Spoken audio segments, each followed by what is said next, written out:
gentlemen, welcome to the Kingston CISA Open in partnership with Milwaukee here in beautiful Confederation Park. Over the next 3 days, we're going to bring you all kinds of incredible fishing action. We have some of the elite pros from the U.S., elite pros from Canada. It is going to be an event you don't want to miss. We've been working on this for months.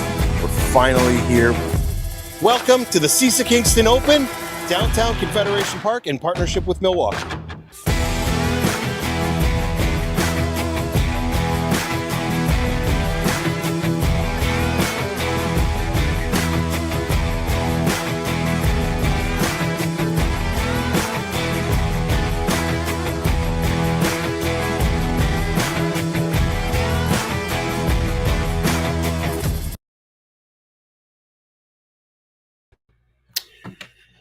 Well, if that music and that opening is familiar, then obviously you paid close attention to what went on this weekend at CFN and in Kingston, and of course with the folks over at CISA. This was the weekend that was, and what a weekend it was for all those who joined us over the course of this weekend. Hopefully you see yourself. Hopefully we give you the shout out, the pat on the back, and the thank you that you truly deserve. But first and foremost, if you were participating, thank you. Truly appreciate it, because it was quite the spectacle.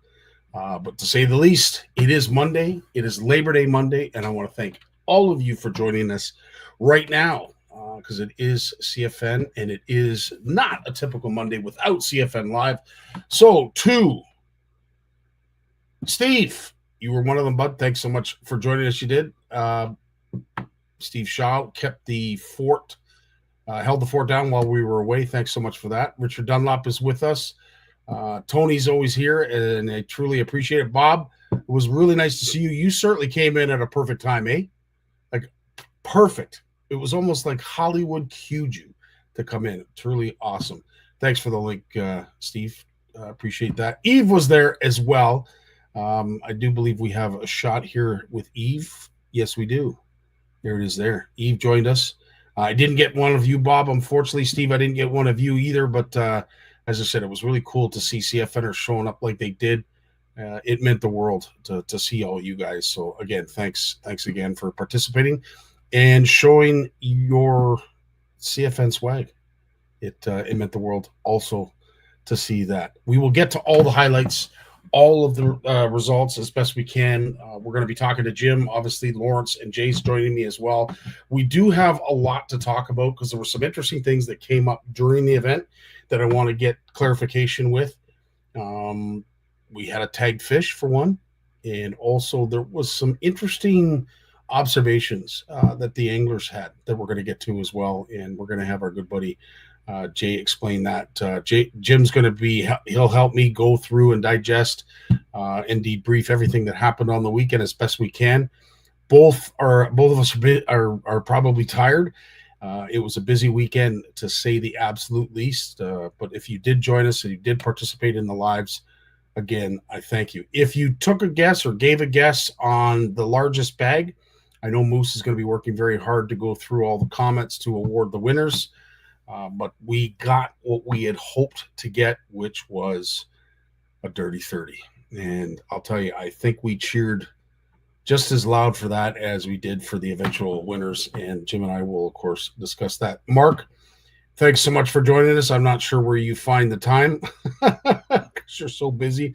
Lloyd, your flags came in so handy this weekend because it was able to determine and lay out where the booths were. So it came at a great time, and the use was impeccable, and our vendors certainly appreciated that. So thanks, Lloyd. Joe Moore is with us. There's a whole bunch. Jim Fowler, I saw the shot with Joe Vitani. That was awesome to see all you guys on the deck there with all your CFN swag. Ed McKenzie, how you doing, buddy? I probably would have come by and visited you after. Unfortunately, I stuck around at Steve's house a little bit longer than I had anticipated. So what was 5:30, 6 o'clock ended up being around 8. So I apologize, dude, but I would have stopped in for sure. Shane Richard, I'm sure you're tired and you're spent from all your CFN FishOFF activities. Chad, nice to see you. What is happening? Well, we are going to get to that. There's Joe. right there. Oh, look at all you guys and gals. This is awesome. Thanks so much for joining us. It is Labor Day weekend, which is officially the end of the summer, and I'm sorry. I would like to shed a tear, but all the tears have been shed. As I said, there was just for a moment, there was a gentleman that came up. His name's Jason. I didn't get his last name. And if you have the chance, go to the Sunday morning blast off where Jay comes and joins us and shares a story of his time that he had served over in Afghanistan and of the effects that it had, how he's managed to heal himself, and how he's now starting to heal others. Jim and I will talk about that a little bit as well. But it was a very deep and moving story. I'll be quite honest with you. I'm man enough to say it. It certainly moved me to the point where the segment was over. I went over and I gave the guy a huge hug. And I said, it ain't often that the big men get shook, but you shook me, and I had to walk away. I had to take a minute just to digest it. It was unbelievable. So if you get a chance, Sunday morning blast off. It's a video that's available on YouTube. We'll try and share it in exclusivity. But yeah. Just a powerful story, powerful man. And I think he's all of 4'5", but his story, his perseverance, his strength is truly something that needs to be shared. And I tip of the hat. He left a heck of an impact. I'm so glad and appreciative of people like that out there doing incredible work like that. Nice to see you, Jeff. As I said, stand-up guy yourself. And I think it's really awesome that, show some kidness that you were pushing and promoting. Just do something nice. Just do something nice. Be nice. Be a good person. It's not that hard. It's actually harder to be negative and a pain in the butt. Happy Labor Day. Absolutely, Mark. Well said. As we just said before the intro, the CFN FishOFF is very quickly coming to an end. There is so much going on. The judges are absolutely running around with their heads cut off, trying to keep up with all the action, all of the submissions. But this has been a year like no other years. We're going to get the final totals. Hopefully on Tuesday, we'll get an understanding with Mike when he joins us for Fraternity Tuesday, find out where we're at in terms of the number of anglers, the total number of submissions. And then what's going to end up happening is there's going to be a bit of a 2-week lull where we're going to have to go through and double check and triple check to make sure everything is in order so that we can announce the official winners. I will know that tomorrow we will have some draws that we're going to be doing, the last giveaway, and hopefully we can get some kind of idea of where folks are in relation to the leaderboard. But it's not over. There's still time. So if you want to upgrade, if you want to go out and catch that personal best, that other fish, that other species, add to the totals that you already have.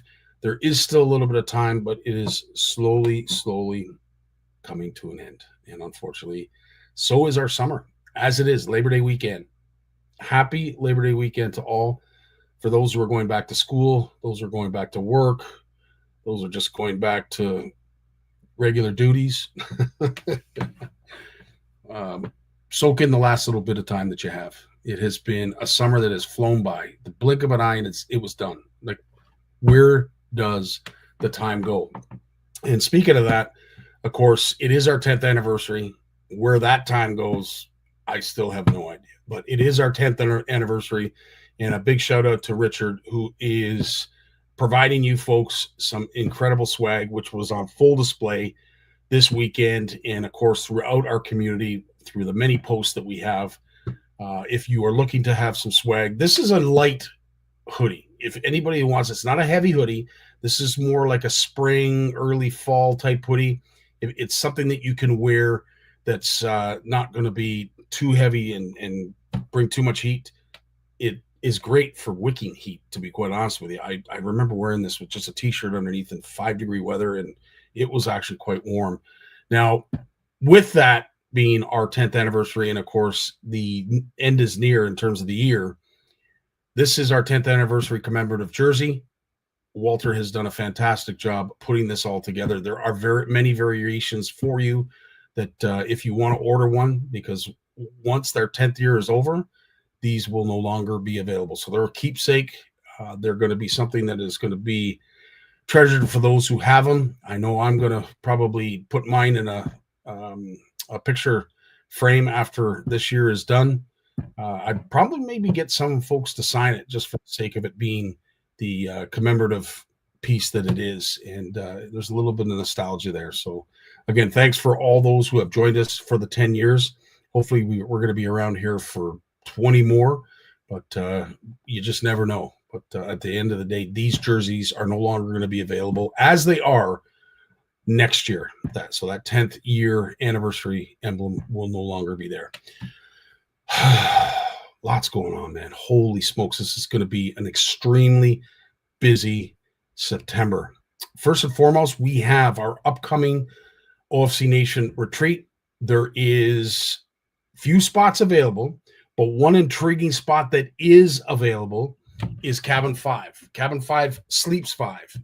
All 5 spots are available. So if you are looking to book a party, a group, and you want to join us up at Camp McIntosh, which is exactly where the French River flows into Georgian Bay, and experience some great smallmouth fishing, pike fishing, hopefully a few walleye show up, and of course, the wonderful and beloved muskie. I know that Ian and Kevin are going to be targeting those two up at Camp Mac, and I believe Kevin's got a new boat. If he's bringing his new boat up, he's going to be going out as far out as he can to get those behemoths. But if you're looking to join us, please do. There is still room available, and as I said, Cabin 5 is open exclusive to your party. So if you want to book a group of friends to go up and join us, by all means, get a hold of Andre and Tracy as quick as you possibly can. That is all the information you need. If you need any other information, please, send me a message on Messenger. That's all the information you need. It starts on the 24th. It goes to the 28th, $820 per angler. And if you want to rub some shoulders with some of these elite that are holding up some beautiful fish picks here in the pick, by all means, join us. Also, what's upcoming is our NCOO Open. It is on the 19th and 20th. We do have an expo like we did at the CISA event in Kingston. We are going to have, there'll be a few fewer vendors than we did at CISA, because basically the area in which we're going to house them, which is right inside the auditorium, we're going to be using the hallway and we're going to be using every nook and cranny that we possibly can to stuff these folks in. But needless to say, there is going to be a lot on display.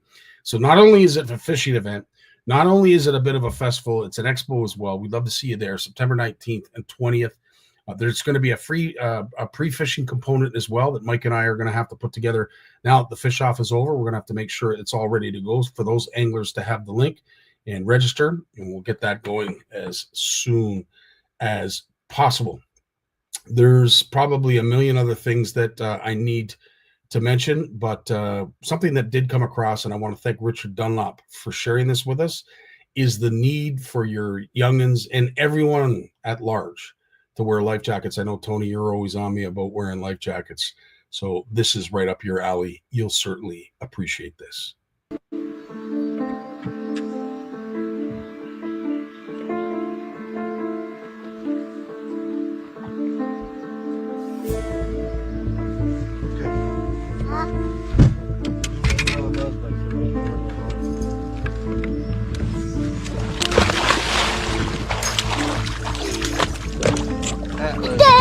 Coming. Dad! Okay. Dad! Daddy! Okay. Daddy! Daddy! I got my bookers off! Daddy! Mommy! I knew you was Don't rip my mommy! Hey. I knew that was going to happen, guys. Atlas, look at the camera. It's okay. Look, you're okay. Now listen. Shh.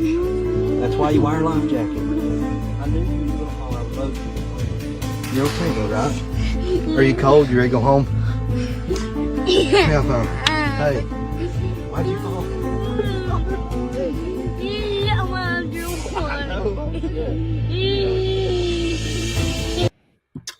great ending to what could have been a horrific story, but nonetheless, that young child and that father were able to reunite and have a great moment, great memory, even though it is at the expense of something that can be very scary for a young kid that doesn't know how to swim. And it's a good thing that dad had the life jacket on him, because kids do the strangest things, and we always have to be ready and aware when they do. And in that case, that young child, unfortunately, is probably going to be afraid of water, but at least he's still alive. So big shout out to Richard for sharing that, because we always need those messages to remind me how quick it can happen, how quickly things can change, and why we have to prepare for those inevitables. With that being said, there's not much more I have to say. Let's get to our blessed and beloved panel. But before we do, let's hear a message from Moose in regards to the ending of what was a fantastic event. 3 days of probably one of the most incredible tournaments I've ever attended. I can't even tell you how much this event meant to me. We put a lot of blood, sweat, and tears into this. Not just me, the whole team.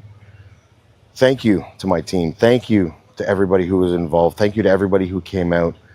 And thank you to the anglers. Thank you to the anglers who did their part, the anglers who took care of the fish, the anglers who had our back, the anglers who trusted us with running an event this size. A lot of people said we couldn't pull it off. A lot of people said we couldn't do it. We did it, and we did it with your support. So hopefully we can do it again next year and make it twice as big. So from me and the whole team at CISA, thank you very much. We're out. And with that, Jim, that was the end of the CISA event that was on the weekend. And it was an honor to share the stage with you. This was our view for the 2 mornings, both Saturday and Sunday. Here was the panel. We came together each morning to discuss the day before and the day that was. We had a cast of characters that came up and did some speaking, like Jeff and like Cody. If you have a chance, guys, go back. The footage and quality of the presentation was truly top-notch, top shelf. Aurora Productions did a fantastic job, and I can't thank them enough for making a bunch of guys that are great for radio look good for TV.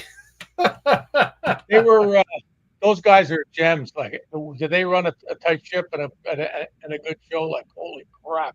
It was incredible.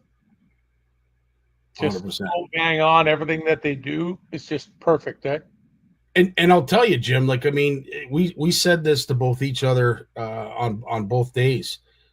It made it so much more fun when you became almost the spectator to the spectacle. Like, we were there to broadcast and MC and try and do our best to explain what was going on in the water and what was happening during the event. But with the 2 monitors, I have to say several times I'm guilty of becoming a spectator strictly because the thoroughness and detail that they presented, not just to the audience, but to us as well. Moose commented on that once, that they knew how to shut me up.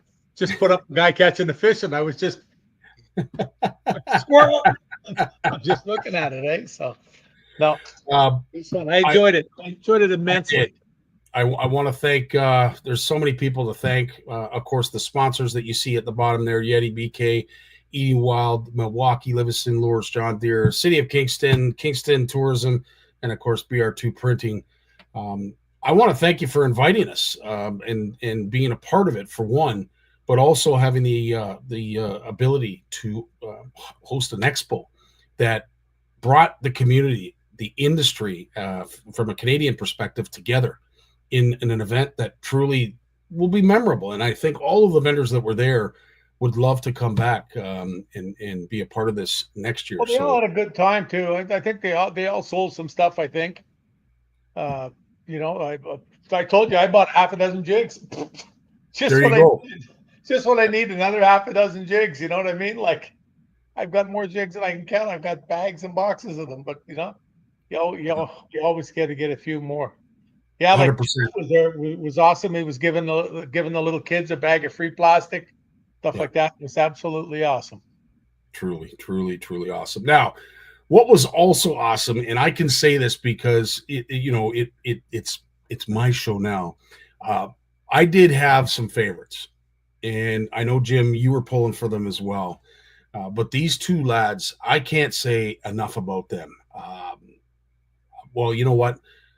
I'll let you listen to them first, and then Jim and I will explain how much they mean to us, because these are two gems, two future gems and pillars and mentors of our industry. Just listen to how articulate these young lads are. Cut line for the money. You're obviously going to get some Milwaukee prizes, which is still phenomenal. But to make that cut and bring in a dirty 30, you got a chance to win this. Absolutely. Like, we need an absolute monster bag, but it's doable out here. It really is. This lake is insane, full of big fish. They're hard to get to bite and get in the boat. I mean, you're only getting maybe 8 to 10 big bites a day, and to get them in the boat is another story. They like to jump, they like to spit hooks. It's a wild ride out there. Like yesterday, I had a 5-pounder on for about 4 minutes, jumped right beside the boat, spit my bait at me, and luckily this guy was on the net and caught it midair. So they're wild out here to get in the boat, but totally doable to bring in a big 30-pound plus bag, and hopefully we can do it. Well, there's a young team you got to watch out for. Amen, Ron. You're 100% I was right talking there. to Ron this morning, and he was saying how impressed he was with those two young kids. So that's Aiden, and I believe Lewin Harrison is his last name. They were at your kids' derby this spring. Yeah. I met them. I think I met them there for the first time. I may have run across or rubbed into them or rubbed shoulders with them before, but I knew of them, but I had never met them till they showed up here, and I tell you, I haven't been as impressed right off the get-go. You know, that was truly, yeah. I sent them both nice messages, or whatever, and they thanked me immensely for messaging them. I just wanted them to know that they're conducting themselves well, and that's what we need. That's one problem in the sport, and we all become bad guys, eh? Yeah. There's a lot. The only advice I gave them is just stay as you are. Just do not change. It's not like being a trouble. Yeah, it's not, Scotty, it's not like being a troublemaker on a hockey team or something. Antis love to get on us, and they will use anything they can, and they do. And the internet proves it. The amount of crap the amount of horrible letters that I get from people, like on my birthday, I get notes telling me, geez, well, you've been killing fish for that many years and stuff like that. Like, I have all this stuff filed away in case anything ever happens. Yeah. I can go off the deep end. Okay. Good to know. You're not on the list, buddy. You're okay. I need to write this down. Jim said on this date. I was okay. This is so cool. Aurora Productions is actually watching on the way home.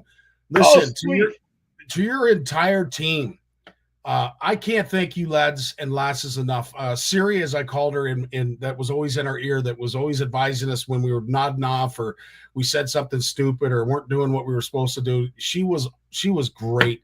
But the cameramen, the drone shots, the overall presentation, Aurora Productions, if there is ever a time that we could ever use you, I can guarantee you I won't think twice.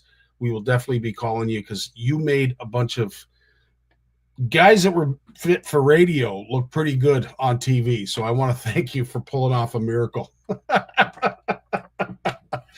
But yeah, truly, truly incredible. You guys did a fantastic job, and you made us all look good, including the event.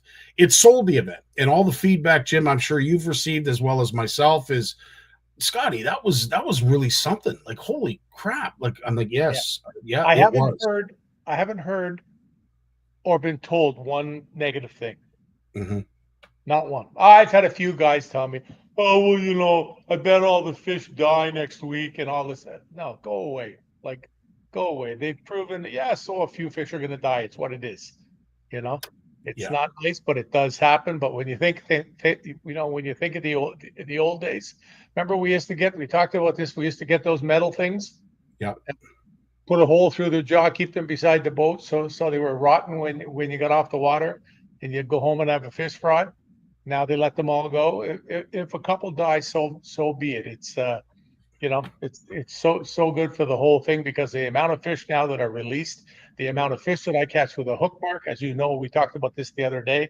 I'm a watcher for that. And I have caught and let go like thousands of fish with hook marks in their mouths over the years. So I know that it works. And the whole scope of it. Tournament fishing brought catch and release to the forefront. Boom.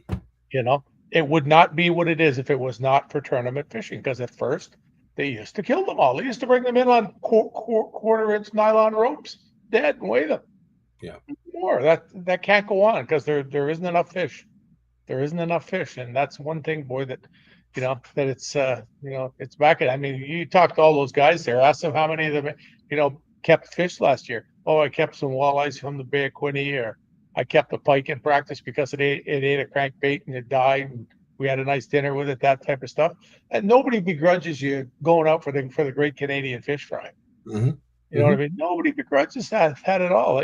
Partially the fish are there for sustenance. It's part of the game. And as you mentioned, it builds community. What brings people together than a fish fry? Like really, it's a well. You talk about it all the time. Yeah.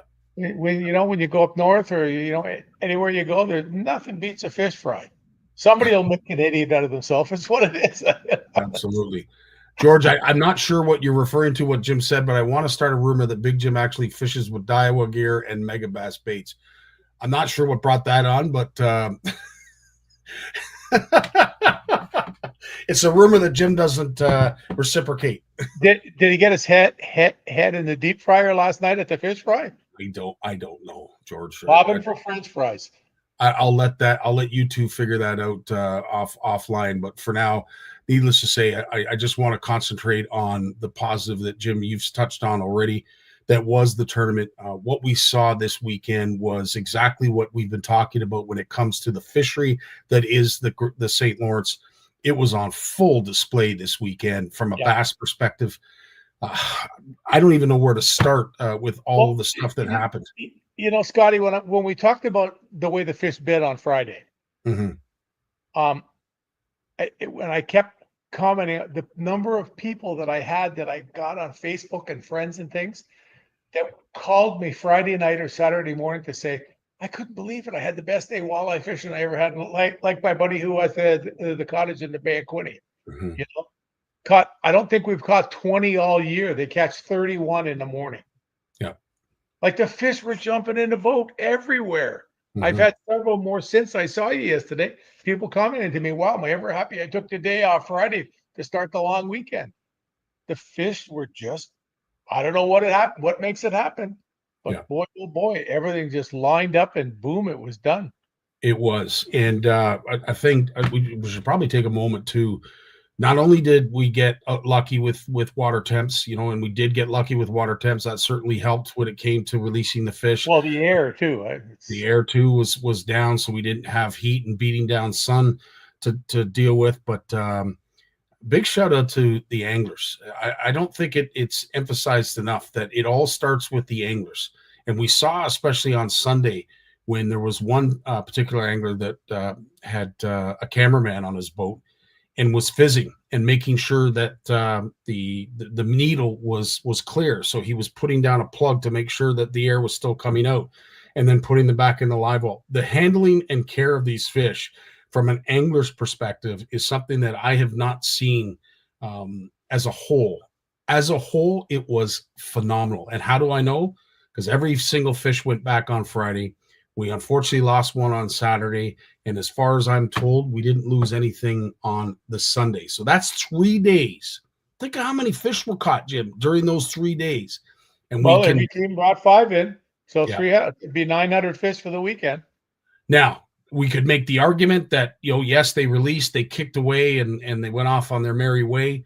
Are they all going to live? No, there's certain reasons why they don't. And to assume that they all lived probably would be inaccurate. But as far as we are concerned, the release boat could report only that one fish was lost. And to me, with all the horrors that we've heard with past tournaments and certain other situations that were maybe sometimes out of the control of the directors and individuals running it, this was not a black eye. This was actually an encouraging result for something that could go very badly. And we've seen it go very badly. But I want to tip the hat and congratulate all the anglers for their attention to detail and making sure that these fish released. It was awesome all around. Can't say enough about that. Now, Sunday, going into the last day, there was a lot of predictions, a lot of guesses, but at the end of the day, those who know this fishery probably the best. I mean, and there's arguably some that would be just as qualified, but the Johnsons basically grew up on this water. It's it's almost their backyard. They've spent a lot of time here. There's also some notable anglers that are on this list, but at the end of the day, it was the Johnsons that persevered with a grand total of 83 pounds, 14 ounces. Unfreaking believable, Jim. Yeah, that's 83.14. Sorry, 83.14 pounds. Yep. Yes. Yeah, Sorry, and I was talking to a buddy of mine about this last night. To prove how many fish there are out there, there was a lot of guys that fished here on the weekend. You know, they're not Johnsons. They're not Kevin Van Dam. They're participating. They're there to have a great time. They're really good, anglers. We had several guys that mentioned that they had they'd only been there 2 or 3 times in their life. One guy told me, he said, I had 2 days. I've never been here. Mm-hmm. So, you look at that and you say to yourself, you've only been here for 2 days. You're a middle of the pack angler and you still brought in 24, 25 pounds a day. Can you imagine what's out there that you're able to catch that? Not being at the level of a Johnson or Kung's coming now. You got Cooper out there. I mean, these other lads up here, guys that fish in bait fuel, like, I was messing with Matt Loudon earlier. You know what I mean? 70 over 25 pounds a day. Like, it's a really good angler, that type of thing. He's not a worldly angler. There's only a couple of these guys are, and even those guys didn't always finish, close to the top. Hey, there's a lot of names that are off the bottom of that list that it shocks me aren't there, like Jacob Prosnick and what's the other guy's name? I haven't seen. You know who I mean? Yeah, on I know. The guy, they didn't even make the cut. They've been in the elites for years. Yeah, and they didn't make the cut. They just didn't happen to land on them that day. And I had the video. I actually downloaded the video. Unfortunately, I don't see it here in the lobby, unfortunately, so I can't share it. But the unfortunate part that a lot of folks don't know, especially if you weren't following, is these anglers had a grueling pre-fish. Like, Jim, what can you remember the worst pre-fish you ever experienced when it came to weather? Yeah, the ones that they canceled. Okay. Well, and the hangover I had on the Thursday morning. No, there was a few that got canceled, and I know there was days when I went out and at noon I said to myself, "What am I doing here? All I'm doing is I'm going to end up wrecking my equipment. I'm not going to find anything. It's 12 o'clock. It's 1:30. I've caught 2 fish because I can't fish. The weather is just too savage." And then, people say, "Oh, we'll just go behind an island." Well, yeah, that's okay if you got grandpa out for the afternoon and you hope to still get a bite. When you're fishing for a big buck, you have to, you have to be expanding on what you've got, the old establish or eliminate deal. And you can't do that when the weather is really horrid, especially on big water like that. Like, I mean, in some of those days out there in those waves, I'll guarantee you 90% of those guys went to the river. I would hope so. I would hope. Yeah, they had to. Now, the days of the tournament, it was rough, but it was nothing. It was nothing you couldn't handle. There's a couple of times there I commented, can't be that rough out there because the boats were dry, the deck boats, so they hadn't taken a wave over the front when they were actually fishing. I mean, you see some of the pictures they've showed in the past of Chris and Corey Johnson out off the end of Wolf Island in the middle of nowhere. And waves that are honestly 5 feet, which is a lot of people have never been in a bass boat in a 5-foot wave. A 5-foot wave is an impressive pile of water. That's why when guys tell me that they were out in 12-foot waves in Lake Ontario, I just leave the conversation. You know what I mean? Yeah. It's that type of thing. And waves are horrible things. And when you see them out there, they're at the front of the boat's up in the air like this, the electric motor's 2 feet from the water, right up out of the water, and they're still fishing almost as efficiently as they could if it wasn't like that. that's why they win. That's why they stay out there. They're able to do this stuff. And as you mentioned, they grew up out there. You know, Lynn used to send them down there to fish. They'd go out, they'd practice 5, 6, 7 days, and it showed. I mean, look what they did there in that water. Now, I mean, forget what they won since they entered the elites and became big time professional guys. I mean, what they won when they were just fishing here in Canada, it was incredible. True enough. And everywhere, not just Lake Ontario, Simcoe, wherever they go. Exactly. You know, win. Great point. They can do it. Now, for those who don't believe there's fish gods, let me share this story with you. And I was happy to be able to upload the video just now. But a certain team, which was in 15th place, Calvin Clemson and his partner, Eric Santoro, they had an unfortunate accident during pre-fish. So unfortunate that it actually involved the Coast Guard from both sides, both U.S. and Canadian Coast Guard, to help them. They took a wave the wrong way. They were incredible waves out there. Yeah, was it a bit of a risk? Maybe. But at the end of the day, these are anglers and they're professional anglers and they're in the pursuit of $50,000. So sometimes the risk is worth the reward. In this case, unfortunately, it was not. They ended up flipping their boat. And thankfully, the Coast Guard responded in like, it was incredible how fast they responded. And they said on stage on the last day during the acceptance of their 15th spot that they were so appreciative of first responders because of how quickly they did respond. But that was on Monday. And on Saturday, Calvin pulls in what was a 7.66 pound smallmouth and got big. Actually, it was Friday. It was the Friday that he pulled that in, 7.66 pound. And then Saturday morning, Ron has him at the launch describing how it all went down. Listen to Calvin speak. Like when you hooked that thing and did it jump? Didn't jump. It dogged. I saw it in the water, but I told Eric it was a 6-pounder. So he definitely had a pep in his step with the net, and then we scooped it and put it in the bottom. There was a couple more there, so we didn't even notice how big it was. And he's up there fishing, and he says to me, "What do you think? 6, 6.25?" I'm like, "Yeah, it might be a 6.5." And I go back there after the chaos kind of settled down, and I weighed it, and it went over 7. I'm like, "It's over 7." He's like, "Oh my god." Oh my god, as well. Right. Cal's a really good guy. He's a really and Jim, I wanted to touch on that as well. But that story never changed. He told that same story to just about everything. So there's a lot of truth to that story, to say the least. Because his dad caught one over 8 pounds at the Thousand Islands Open about 5 years ago.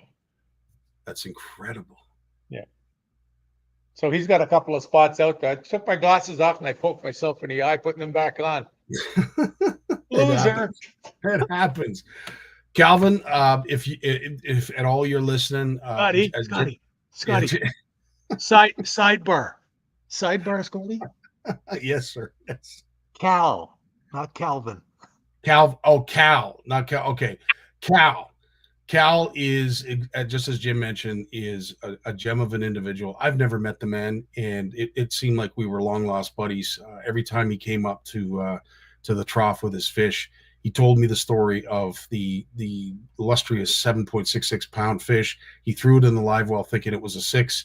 And then all of a sudden he went back there to throw another fish and I think eventually call a smaller one. And he looked at it again and said, "I think that might be a little bit bigger than just 6 pounds."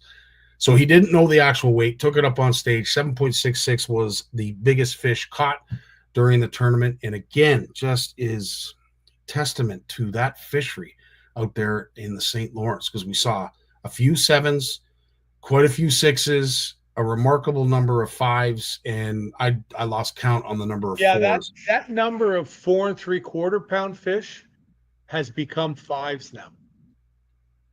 There used to be so many 23, 24 pound bags. Mm-hmm. Now they're 25 1/4, 25, 20, that type of stuff. These fish are still getting bigger as a whole, I believe. I'm no scientist, but when if you watch the weights, it kind of tells the story, especially when you got 60 guys out there catching them, and there's a, sort of like a tie for 30th place with everybody with 25 pounds. You know what I'm saying? It's that type of thing. I got to go back and tell you a funny thing about Cal. I'm headed out. I'm on. I think it was actually on Boxing Day. Headed to Mercer's house about 5-6 years ago, and we're driving along, and I drove past a vehicle, and a boat and a truck, and had the cover over it and everything. And the highways were dry and everything. And I said to Tammy, I said, that's Paul's son. And she said, Paul who? And I said, Paul Clemson.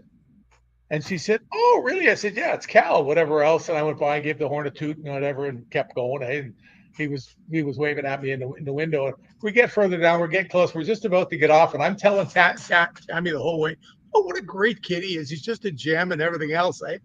And just as we're pulling over to the edge, he pulls along beside me, honking the horn for all he's worth. And he looks over at me and he goes like this to me as he's going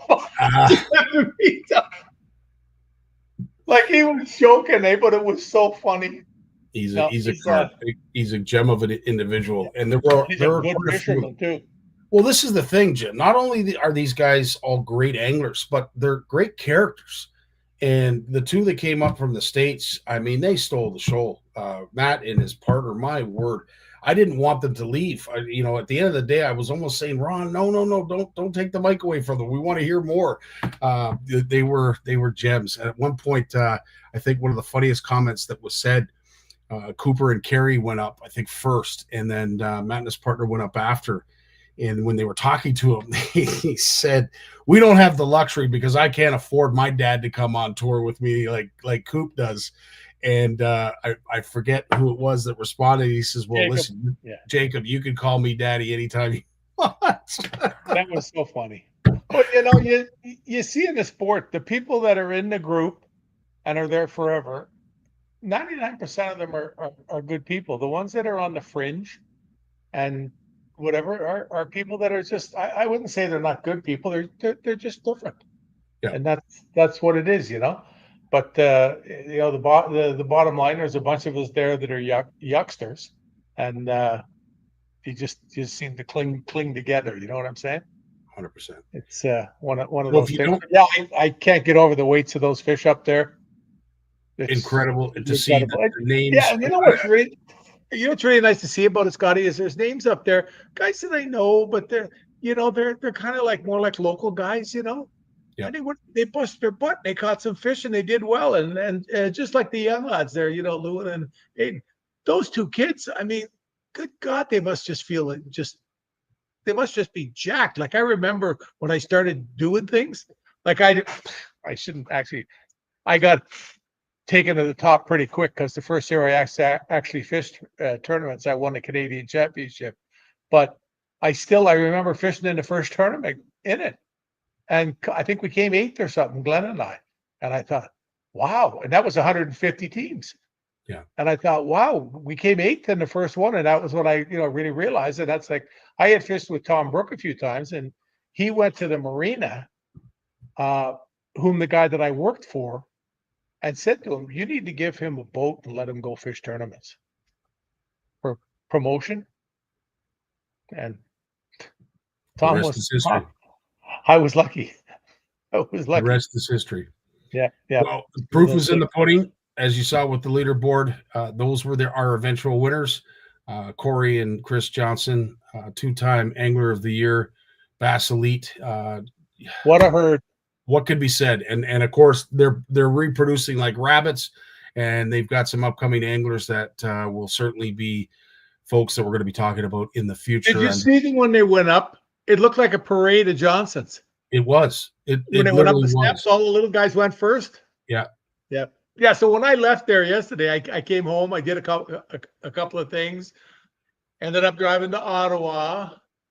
Was there for about an hour. Come back home from Ottawa. Tammy says to me, "Oh, my prescription's ready, so I got to drive back to Gananoque, back home." I got home here like 8:00 at night.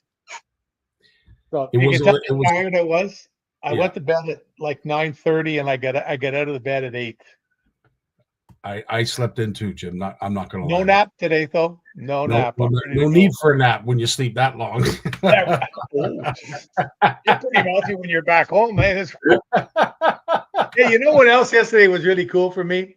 I had a buddy of mine comment to me after he watched it. I said to him, I said it was really cool. I said I couldn't believe that young lad Cody, who's going to fight in the UFC.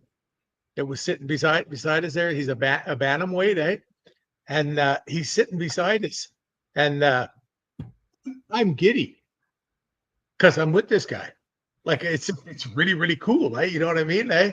And my buddy says to me after, he said, I was watching you in the podcast that you did, and he sat there looking at you the whole time. So we've talked all day today about when we're going to go fishing and everything else. It's really cool. We were both in awe of each other. Yeah. Cody Kovanchek, he's got an upcoming bout. UFC. It is the Contender Series for those who understand and follow UFC. It's the Contender Series. Cody finally got the call that he's been waiting for. So he has the chance. He is in the audition, if you will, with the UFC. It's coming up in 3 weeks. We're really going to be cheering him on. This is another 8-0. Another gem of a human being. You know, he's obviously got the brute and brawn to defend himself and win. And as Jim just said, is 8-0 as champ, and hopefully hoping to become part. You know what I really like when you look at his stats and things, he's got percentages of knockouts, percentages of submissions, and decisions. They're all like within like 5 or 10 points of each other. Yeah, so he's not just a knockout guy. He's not just a submission guy. He can do it all.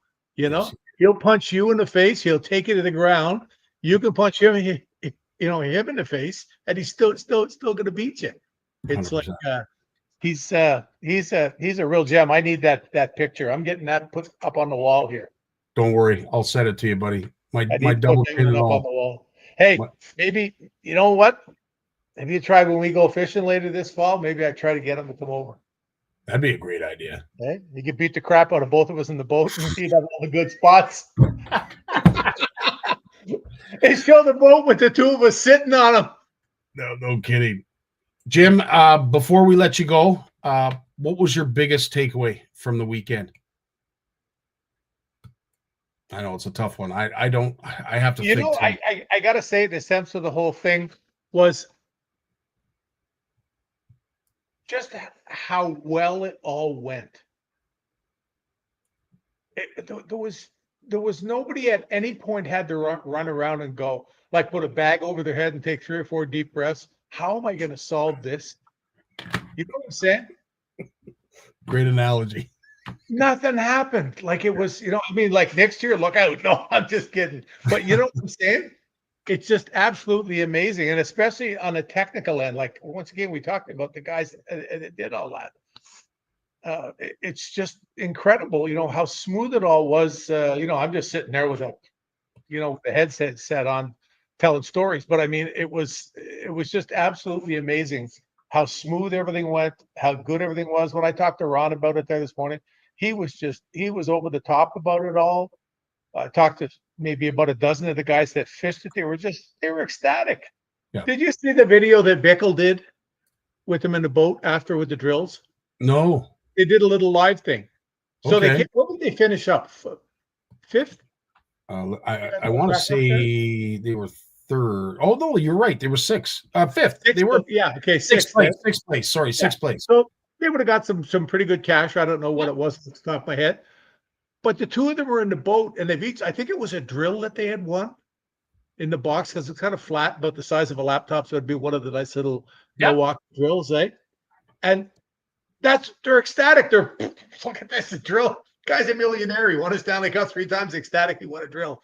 But that's what fishermen are. They're ecstatic that way. Like they get happy. Anything that comes up, they're happy about. 100%. It's really, really cool. And I can't see the Jim's heart skip a beat. No, my name isn't on the contract. I wasn't worried. It was far enough away too, Tony. We saw every second of it, and we saw it happening. In fact, it was happening everywhere. Our blind had fallen over.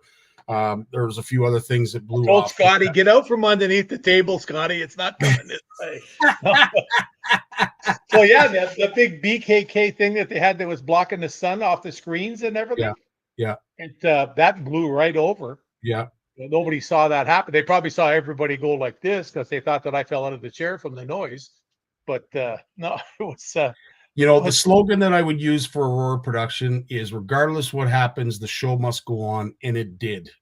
Regardless of what happened, everybody, and I think this is a true testament to what you're saying, Jim, is as great of the overall event was. There was a lot of moving parts, but they were all moving in the same direction.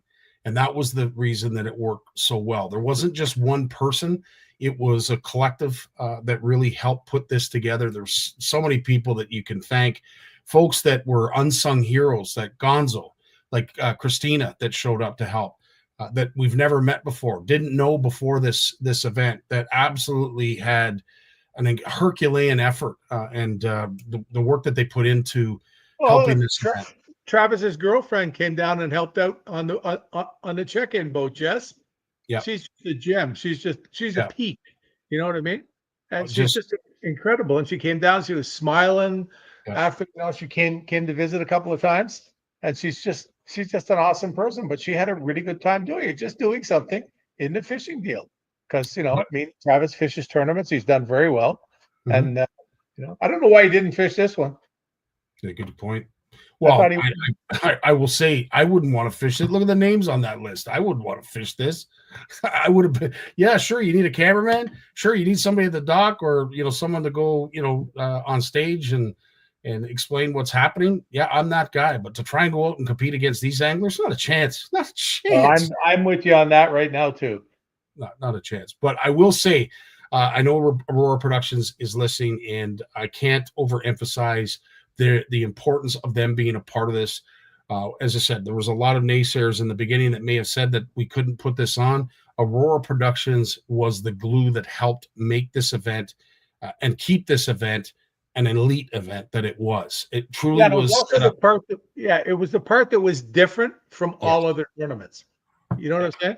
Yeah. It wasn't just another tournament with 50 guys at the dock and they go out, bring their fish back, let them go, and divvy up the prizes, and away we go. You pays your money and takes your chances. There was a lot more to this, and even when I'm sure there was some little hiccups along the way that you didn't see. Why? Because it was like this, and there'd be a hiccup, and it was right back down, and it was what it was. Yeah.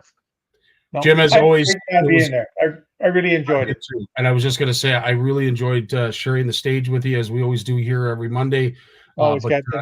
It was kicked up a notch this past weekend, sharing the stage with Mark Gunther, Moose, and Jeff Atchison, Cody, who else? Ron came up. There was quite a few people. We were able to highlight some of the vendors. All in all, it was a fantastic show. Thanks to all who were involved. And thanks. So I won't get on the names, but I get after the second day, I get a text from somebody, and it says, "Jim, are you still making jigs? I need 51/8 and 53/32." Wow. They got a couple of 6s on fluff, and a bunch of other fish throughout the day. They'd never done it. So they had person they fished with showed them, hey, if you're going to be out here, you have to be doing this or we won't be in the money. And as it was, they made it into money. But I thought that was so funny the way I get to know, because they had sort of been in the loop before about getting them, and they never followed through. And now they're hooked for life. Seen the power of it. It happens. Jim, you take care. You have yourself a great week. We'll talk to you real soon. Rest up, and hopefully we'll see you next Monday. Just fishing all week. Just fishing all week. Issue. Oh, right on. You're working out fantastic. Beautiful. We're right at it here now. Yeah, the mother bear's at it there, and I've been at it. I got to go tomorrow morning. Get the side of my truck looked at from the nice person who drove along the side of it. Yeah, good times. Good times. Right on, Jimmy. Well, if you need anything, just holler. But in the meantime, get some rest, and we look forward to seeing $2,500. Yes. We got Lawrence coming up right after a word from our sponsor. Have a great night, Jim. All the best. Be good, buddy. I will. Peace. What is Flash Boost? Shimano designed innovative Flash Boost technology. It keeps flashing, which attracts fish whether in a pause or while retrieving. The mirror plate, which is fixed by a spring inside the body, vibrates with the lure action to generate diffuse reflection. Even if you stop the lure action, the inner plate will move and continue to flash, giving the lure a sense of life and inviting a fish bite. This is Flash Boost.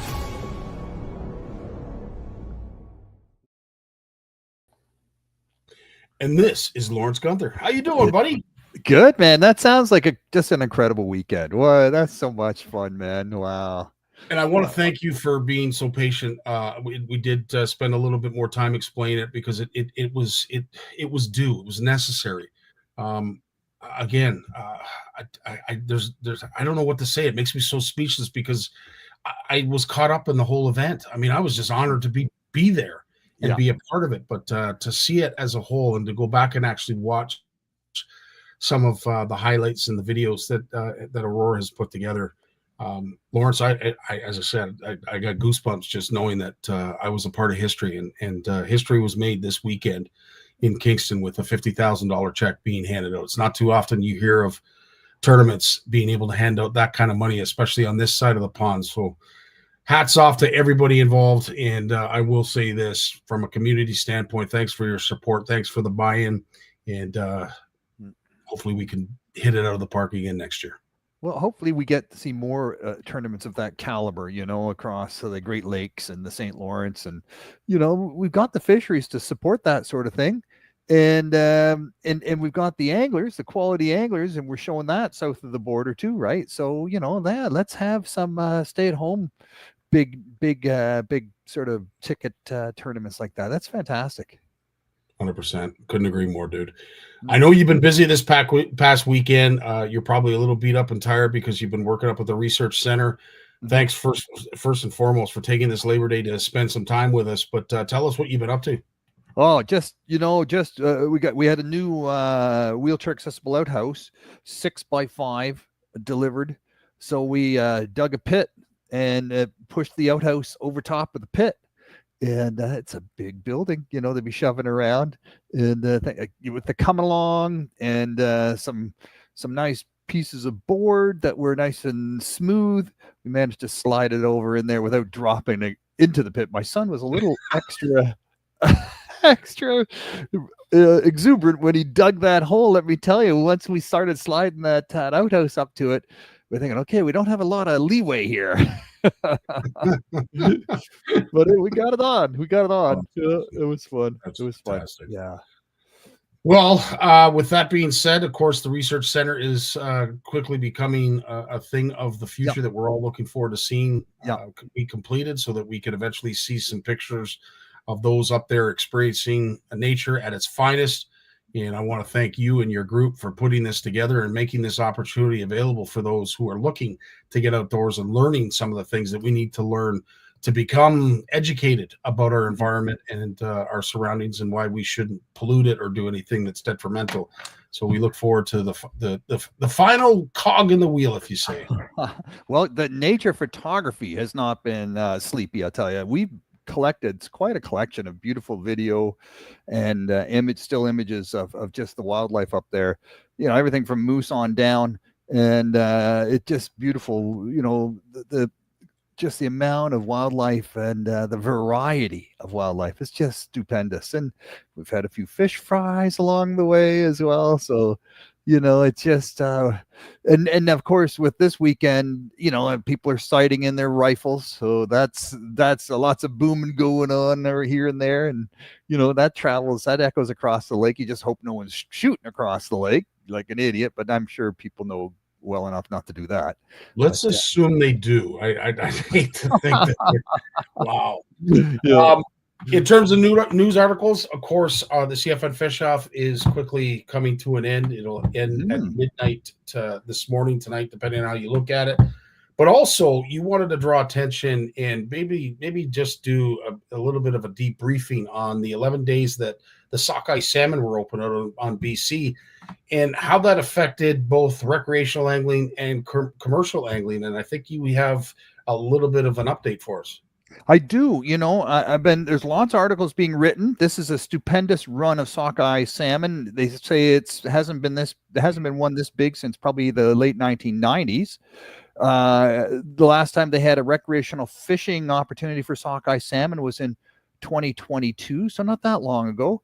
But this one came as a bit of a surprise with 9.1 million sockeye salmon swimming up the Fraser River. So DFO quickly pivoted this because this caught them by surprise, and they announced an 11-day sockeye fishing season on the Fraser between the towns of Hope and Mission. That's proper sturgeon fishing territory, and it was 2 fish per day. So not a possession limit, but you could catch and bring home 2 fish per day. And the banks were just lined up with anglers, shoulder to shoulder. That's incredible. Yeah. Well, it's certainly refreshing to hear that. And I'm sure it was a welcome sight for anglers out there that have not been able to target these wonderful fish for as long as they have. And as you mentioned, it was only 2022, but you think about it, that's 3 years ago. So yeah. It's been a 3-year hiatus on these fish. Have their numbers come back? Is that why they opened it up? Or there certain runs that seemed a little bit healthier because of the shutdown? Well, we all know that salmon, like the Pacific salmon, they run every 5 or 6 years. Sockeye, it's every 6 years, I believe. And but for every 4th year, there's a peak in their numbers for some reason, right? Just everything sort of lines up, and there's a big run every 4 years. So I think this was one of the 4th years. They also said it had to do with maybe the Salish Sea was really not too warm, was abundant with food, really supportive of nurturing and growing fish. The fact that the DFO managed to get, the Fraser River opened up over the last 4 years with that rock slide. They got that dealt with so fish could pass and go up and spawn and come back. So that's been helpful as well for sure. So it doesn't mean that we're out of the woods in terms of Pacific salmon on the West Coast and their numbers. Other people said too, that this is evidence that pulling those aquatic fish production kind of businesses out of the mouths of these rivers has been helpful too, right? Because of all the infestations, those that are attributed to these aquaculture operations, to migrating smolts coming down the river. They get, all of a sudden they have to swim through a whole cloud of lice, and it causes them, that's not good for their health, and many of them don't survive that.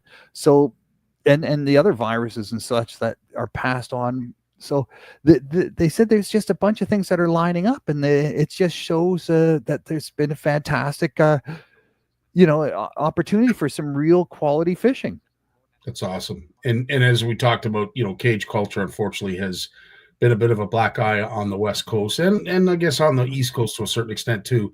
But we've really seen the damage caused on the West Coast more so than on the East. Yeah.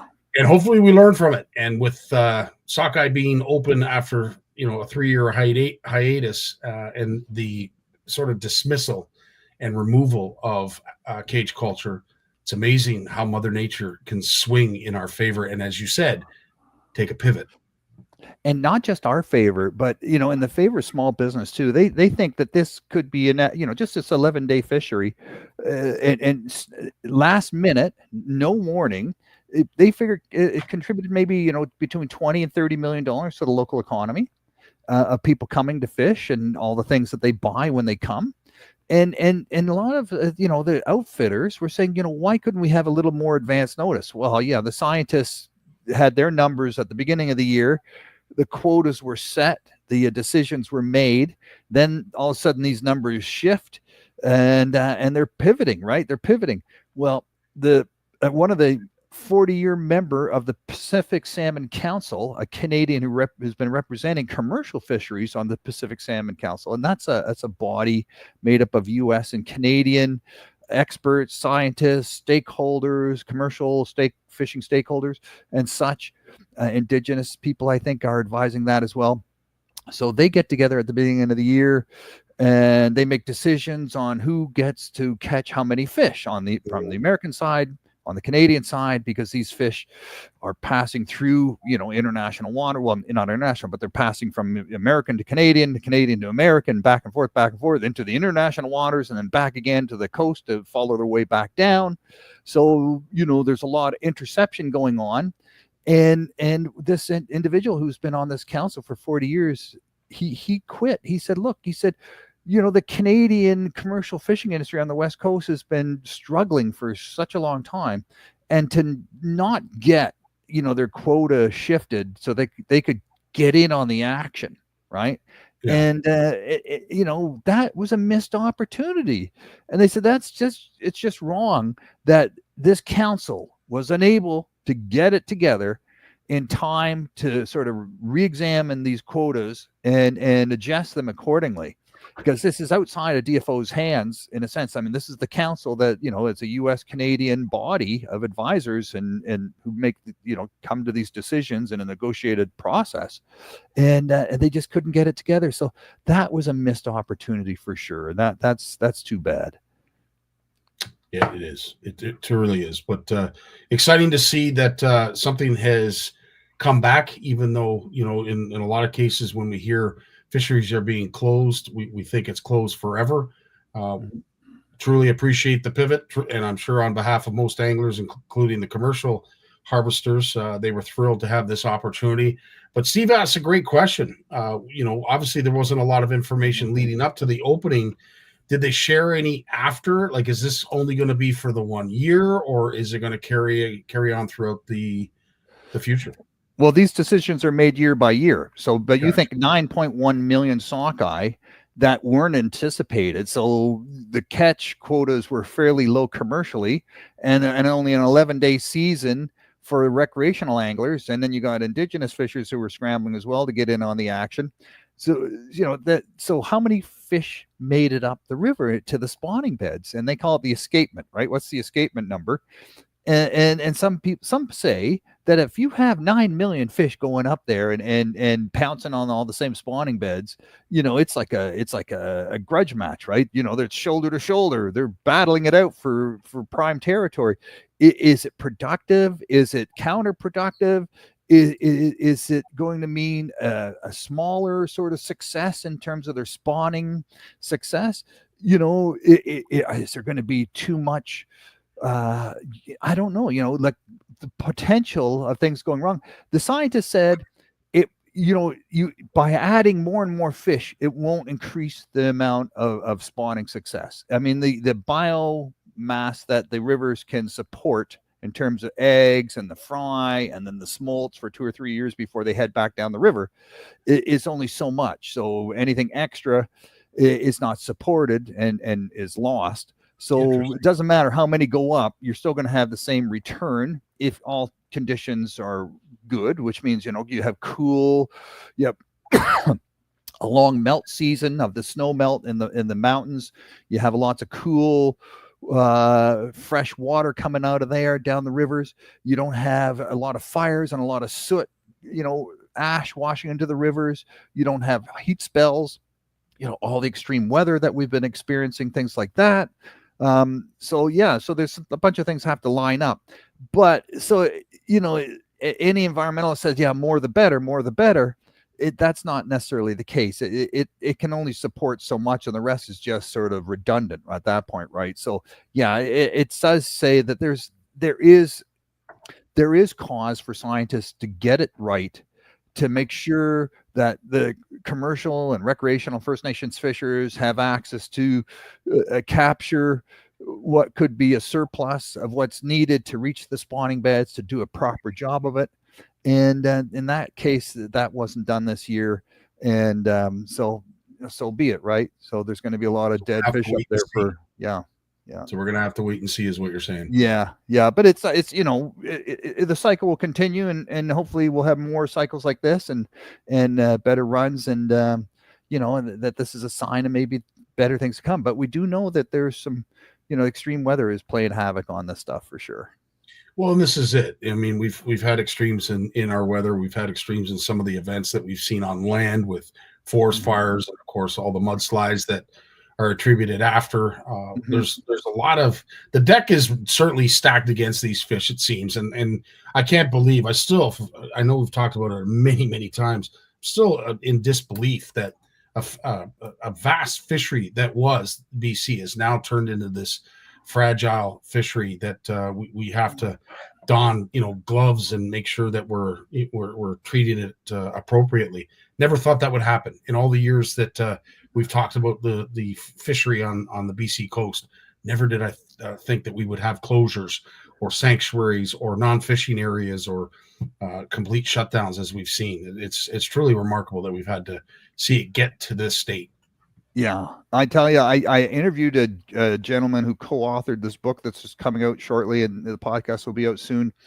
And it's how the United States pivoted in terms of their economic zone. So, like, if you look around the United States, the coastline, the first 3 miles from the coast is controlled by the state. So anything happens in the inshore, is organized by the state. Any commercial fishing, any recreational fishing happening within 3 miles of the shore, I believe it's 3 miles, it could be 2, but it's close in.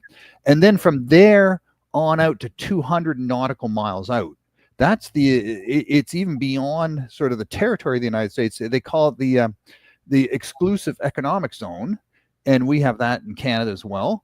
And any economic activity that's taken place in that area of the ocean is under the control of the United States. And you can't have other countries just coming over and fishing right up against, the shore of the United States. You can't have that in Canada. We had that in Canada.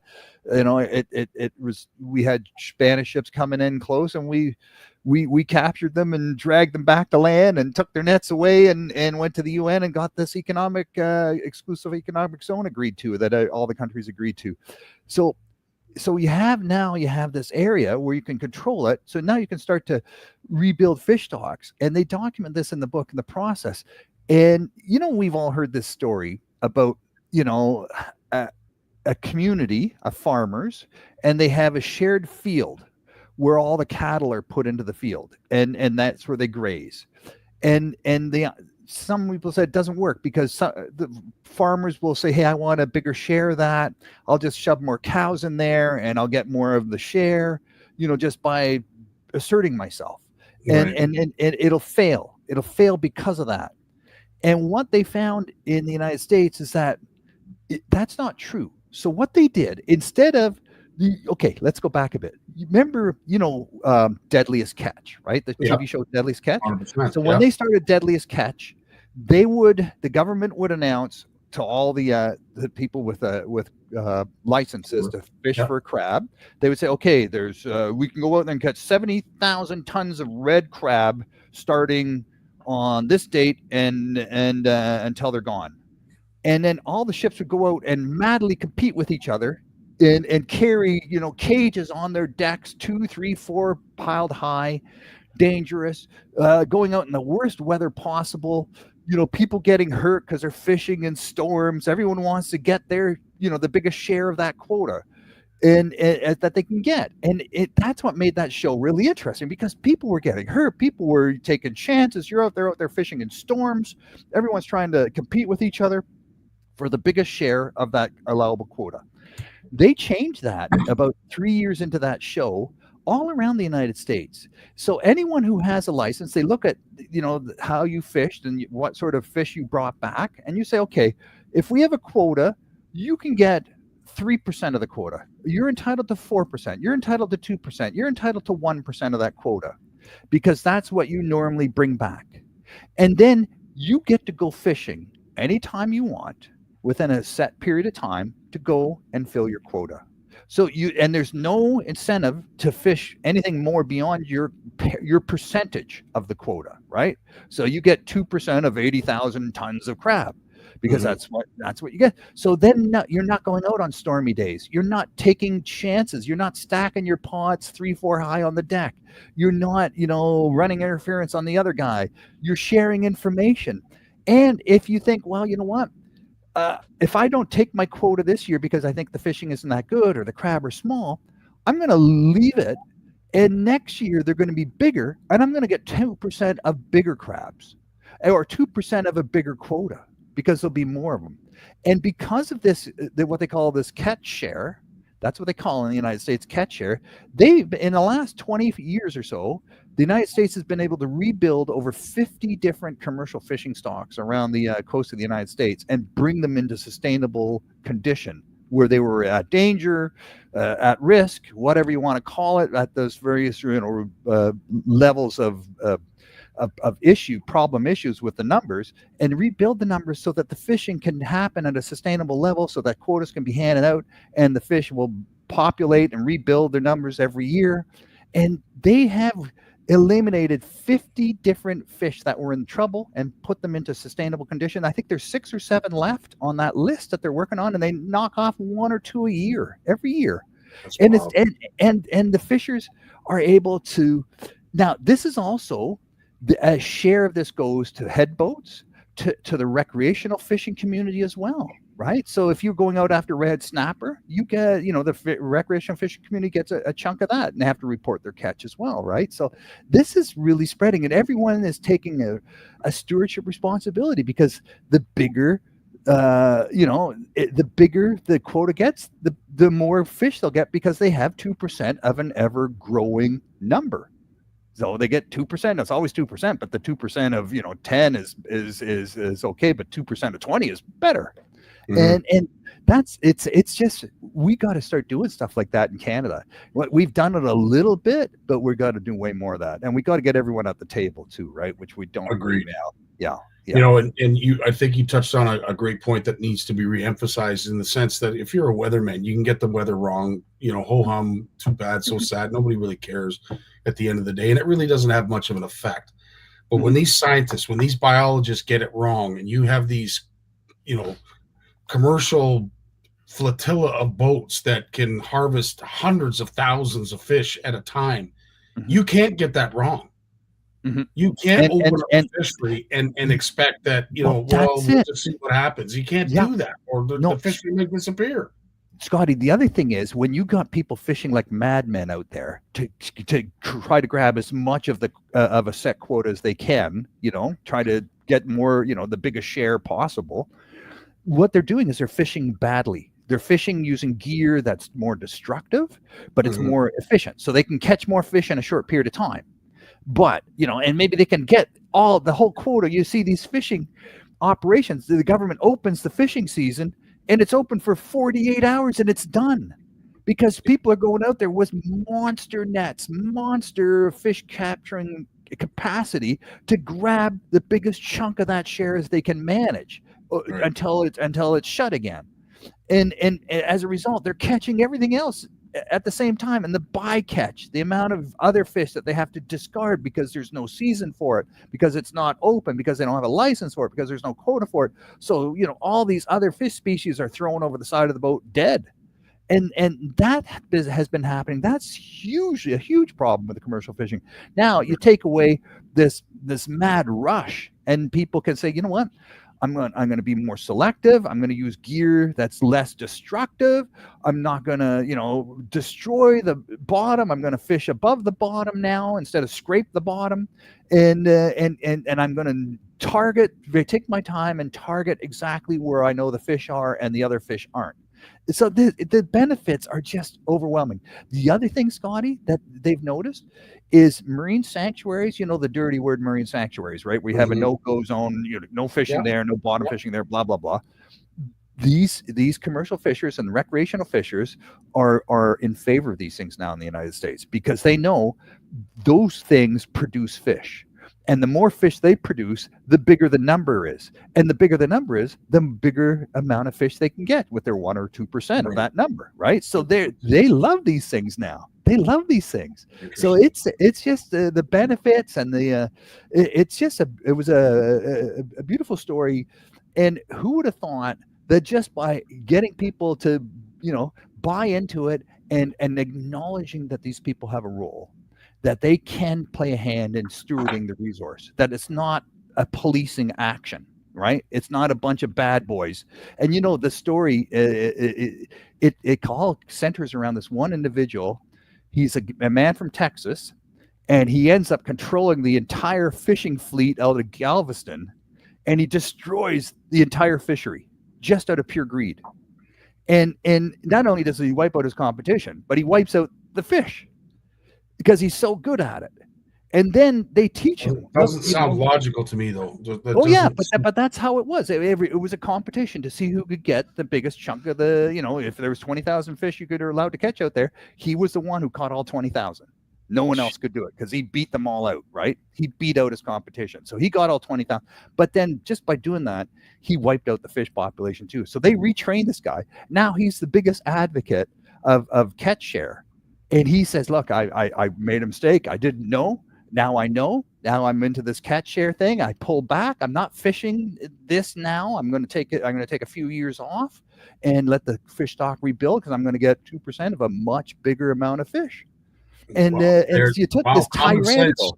Common sense has reared its wonderful head again. That's so great to hear. Holy smokes! What some common sense. Yeah, great book. I read it. I got an advanced copy, and just a great story, great storytelling. And man, we got some catching up to do. But we're catching up in Canada. We're getting there. We're getting there. And I think this could work on the West Coast too for the salmon. Let's hope so. You know what? Because at the end of the day, we need resolve. We need a solution, and it's nice to hear some common sense. Speaking of words that we heard, you just mentioned the word efficient. And of course, that goes hand in hand when we talk about forward-facing sonar. But I'd like to think that there are some opinions out there that don't exactly embrace the use of forward-facing sonar. And there's something that you had mentioned, an article, in fact, that was in the Globe and Mail that is suggesting that some anglers, when it comes to targeting muskie in certain areas of our country, that it's sort of frowned upon, and I know you're gonna enlighten us with more of the details. Well, Globe and Mail, here is a very conservative newspaper, publishes an opinion piece that is written by a knowledgeable individual who's done a lot of research and who's talking to fish lodge operators in Western Canada and Manitoba, where a lot of people go to fish muskie. Yeah. And they're asking people, hey, don't come with your forward-facing sonar. Like, please don't, because they think these fishing lodge operations, they're thinking, this is what they're thinking. They're thinking that you got forward-facing sonar, and now it's not a fish of 10,000 casts anymore. Now it's a fish that you can put a lure in front of its face. And as a result, you're catching, muskie, but you're the big ones that you want to measure and photograph and really sort of enjoy that moment are the big girls, the big females. So they're the ones you put on the measuring board. They're the ones you take out of the water. They're the ones you hold up for the pictures, blah, blah, blah. And, in the smaller males, you just let them go beside the boat. Boom, see ya. Keep growing. Good luck, buddy. But they're saying because of this, it's putting extra pressure on the breeding female fish in terms of hook wounds, in terms of stress, and on, all the things that are associated with fishing. And they think maybe that's going to impact, the number of these large breeding muskie in these water bodies. And they're seeing that. They think they're seeing that already. And they're saying, look, in the interest of the future of our muskie fishing, let's not do that. Let's keep doing it the way we were. It's interesting too, because Jay's going to be talking about it in his segment, and the reason I know he is because I'm going to be asking him a few questions about it. Things that we saw the tournament this past weekend, but I would have to say I don't believe there is any other species that I can think of that is more at the mercy of forward-facing sonar right now than muskie. I mean, people might argue there's others, crappie, maybe even walleye for that matter. But when it comes to forward-facing sonar, there is a genuine concern from the muskie community when it comes to forward-facing sonar that has now exposed a new technique that maybe wasn't once used, prolifically amongst all anglers, and that's jigging for them. Because we didn't necessarily know that they were as deep as they were. And then all of a sudden we see these large marks because of this wonderful technology in 40, 50, 60 feet of water that is now getting anglers, wow, what is that? Let me target that, see what it is. And then you catch one, you tell somebody, you catch another, you tell somebody more, and then so on as the commercial goes. Mm-hmm. And eventually now we've got quite a few muskie anglers that are using forward-facing sonar to jig them from depths that were unheard of in the past. But of course, it makes them more susceptible to barometric pressure, or barotrauma, as well as many other things. But the fact that we have not been able to target them in years past because we didn't know they were that deep, now forward-facing sonar has pulled the cover back, and now we see everything. Well, in the summer, you're bringing these fish up from water that's maybe 60, 65 degrees, and you're letting them go in water that's 80, 85 degrees right at the surface. And that's not easy, for these big fish that expend these aren't long distance swimmers. These are, pouncers, right? They don't have the stamina to fight at the end of your line as you bring them up from the bottom and bring them to the boat and then release them and all of that. They don't have that. That's not what they're built for. They're built for is a pounce and quick, decisive kill. And there's some issues. And this guy who wrote this article is saying maybe we need to have a little pause until we do more science on forward-facing sonar and muskellunge.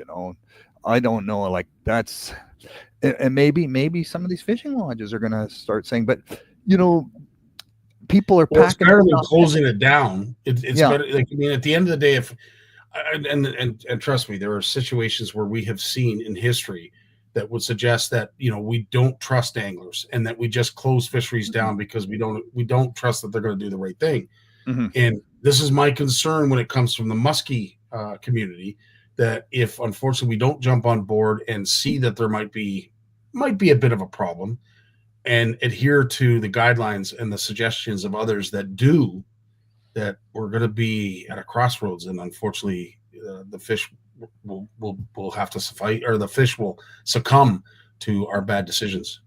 Well, definitely, forward-facing sonar is popular. A lot of people say, well, it's expensive and not everyone's going to spend the money. But I remember, last winter, ice fishing with a friend, and we're looking out at these three young guys. They have no shelter. They have no snowmobile, no four-wheeler, just some sleds and forward-facing sonar. And they're out ice fishing, in the cold, no heaters, nothing. But they got forward-facing sonar. That's the one thing they spent their money on. Interesting. Also, Richard just put here, and it's a true argument that is more of an observation than an argument, but a true observation of the state of muskie fishing, where we consider it the fish of 1,000 casts or 10,000 casts, depending on what side of the fence you're on. Yeah. But now you have anglers going out and they're able to catch like 8, 9, 10 muskie a day because of forward-facing sonar, because they're able to target them, because they now see them like never before. Mm-hmm. Yeah, and if you're a guide and you're competing with other guides, and people are booking a trip with you or someone else for $800, they're gonna say, well, I want to go and catch fish. Where am I going to be most likely to catch fish? So, it's the guides feel pressured. They have to do this.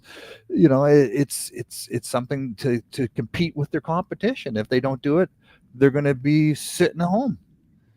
And if we don't do it, then guaranteed government's going to legislate us to do it. So we don't want to go down that path. So at the end of the day, of course, we have to be respectful of the resource and understand there's limits to what we can target fish. And I don't know. Look at the way you put it on your boat. I mean, it's all, you pop it on, right? It's a clamp on. You clamp it on the side of your boat. You're scanning around. You can take it with you to any fly-in fishing lodge. If you're going to bring a bit of kit with you, you're bringing that. You're not wrong. And as I said, that's why, we need to get it right. And the technology is only going to advance as we move forward. It's only going to get better. We're worried about it now. What is it going to look like? We talked about this on the panel on the weekend. Well, what's it going to look like in 3 to 5 years for facing sonar? Are we going to be able to count the scales on each side of the fish? Like, how far is it going to go? And when it does, we're going to look back at this era and say, what were we worried about? Like, look at it now. Yeah. If you were worried 10 years ago, you're going to be shaking in your boots now. Well, you add into that artificial intelligence, right? Which is going to build that image up for you, and it's going to change things. That's going to change things. They're already using AI for fish recognition at fish ladders, right? So you have a fish ladder at a dam. The fish swims up into a sort of sorting zone, swims up a tube. The camera sees the fish and goes, no, that's a common carp. That's not coming up here. And then the door flips one way and the carp swims in the big tube and goes back into the lake where it came from. Or if it's a brown trout, the door flips the other way and up it goes. Up goes the fish ladder, you know. So they're using this already, this sort of facial fish recognition technology. It's out there. So I mean, if they can do, that's going to be on the forward-facing sonar before we know it. Well, our CFN judges will certainly appreciate that technology because it will save them a crap load of time that they're currently under right now, verifying all the submissions. I mean, again, I can't believe that we're up around 3,500 fish caught so far in the weeks that have passed. But so has our time today, Lawrence. Thanks so much for, as always, joining us. I appreciate your sacrifice on a Labor Day weekend where you could be spending time with your family, but instead you spent time with this family, and we really appreciate you. And we appreciate that. Yeah, my pleasure. My honor, to be here and chatting with you guys and getting the feedback. I appreciate it very much. And my chapter on eating Lake Ontario recreational fishing has been submitted, 3,400 words. So I appreciate the feedback I got from you guys, and it really helped out. And let's hope, we'll see the book when it comes out, hopefully. Yeah. Sounds good. Lawrence, you have yourself a great week. And again, thanks for spending some time with us. Truly appreciate it. Thanks, man. Appreciate it. We got Jay Barnucz coming up right after a word from his sponsor. Want to know the difference between power bait and other soft plastics? Ask the fish. Berkeley scientists have thousands of flavors tested on thousands of fish. Natural, man-made. Every bait that's ever hit the water. No matter the shape, size, or color, power bait is the only one that is scientifically proven. Fish bite and will not let go. It is a true honor, Jay, to see you here Monday. Hey, buddy. Before we cover you with a few questions that we want answers to that came up during the weekend, first and foremost, what have you been busy with, and have you enjoyed your Labor Day weekend? Yeah, it's been kind of a quiet weekend, man. We, the last month between going to Georgia and then the youth qualifier last weekend, this weekend was pretty chill. Saturday, Trevor and I spent about 8 or 9 hours exploring a bunch of new water that really didn't pay out, which it's funny how we as anglers, we get a day off to go fishing. You're like, oh man, I can't wait to catch fish all day. And Trevor got a good fish right off the bat. And then we spent 6 hours or more exploring a marsh and that we hadn't fished before, an area. And, it's like a labyrinth, man. Like these marshes down Lake Erie, like you can actually get lost. I'm not going to lie. You could easily get lost in there. So we toured around and we spent way more time paddling than we spent fishing, just exploring. The water is just down this time of year, and not just because of the drought, but September, the Lake Erie peaks in June, and then the lake levels just slowly fall off. So our local bay, it's on an average day, like an average depth is like 3 feet, the whole place, 3 to 4 feet. So when you lose a foot to foot and a half of water, now you're dead. So where it used to be 2 feet is now mud in spots, right? So, but we found some good areas, stuff that we want to check out next year. And I think as anglers, like I try and teach this to Trevor, where sometimes you have to eliminate water, right? Or you might find spots that you're like, okay, I'm going to come back here when the conditions are different. So it's not a waste of time. I know at the end of the day, like it just was not a great day of catching fish. Yeah. Man, we covered some ground. We had a great time just figuring things out, making plans for next year under higher water conditions, things like that. So that was a good day. So that was Saturday. And then honestly, man, the last couple of days, just been getting caught up around stuff around the house. My field job, the field work side of my job is winding down a bit. So just getting caught up at home. Just kind of taking it easy. I've been I won't lie, man. I've been pretty run down the last month, just juggling all those activities I mentioned, plus my job, which is 50, 60 hours a week on the road. So, just getting caught up on some rest. I've learned over the past couple of years, like rest is so important, like sleep, or even just knowing when it's time to even after the youth championship, Heather made a comment. She goes, "You're looking real tired." I'm like, "Yeah, I'm feeling pretty run down, just pushing myself too hard." So, yeah. So, and the weather wasn't super good this weekend. So, and I'm like, yeah, time to put the fishing rods away for a bit and just kind of look after myself for a bit. And got lots coming up in September. So I'm like, it's a good weekend just to kind of chill out. So I spent some time with the girls and did a bunch of just honestly, watched some movies, like did some Netflix with Heather last night and just watched some movies and kind of hung out. So it was nice. I haven't done that in months. So it's good. Good for you. That's awesome to hear. Well, unfortunately, I decided to take the other end of the extreme, the other end of the spectrum. We are just engaging in the, I would say, the entrance to the gauntlet of heck that is the month of September. This CISA event that just went on this past weekend, although it was a grind, it was super fun. It was super exciting and an absolute honor to be a part of. But yeah, to your point, when you're involved in all these events and you're trying to do the very best that you possibly can, it does wear you out. So it's nice to see that you are recharging. There is lots to discuss, lots to talk about, lots that we saw. Is there anything that pops out at you from what you've seen and heard so far that you wanted to touch on, or do you want to get right to some of the questions? I think what's interesting about the event is I think going into it, as a spectator watching it from afar, there was some crazy pre-fishing conditions. And I think that for a lot of anglers, basically they're going in kind of blind to it. Now they might have knowledge of that fishery and spots where they could go, but I think pre-fishing may not have helped a lot of anglers as much as they thought it would have. I think the conditions were pretty dynamic and changing pretty rapidly. We went from, what was it, like 10-foot waves the day before the tournament to almost like flat calm conditions where anglers could run anywhere they wanted to, it seemed like so. And fish respond differently in those conditions, which we talked about before the show, how the fish behavior can change when you have changing conditions like that.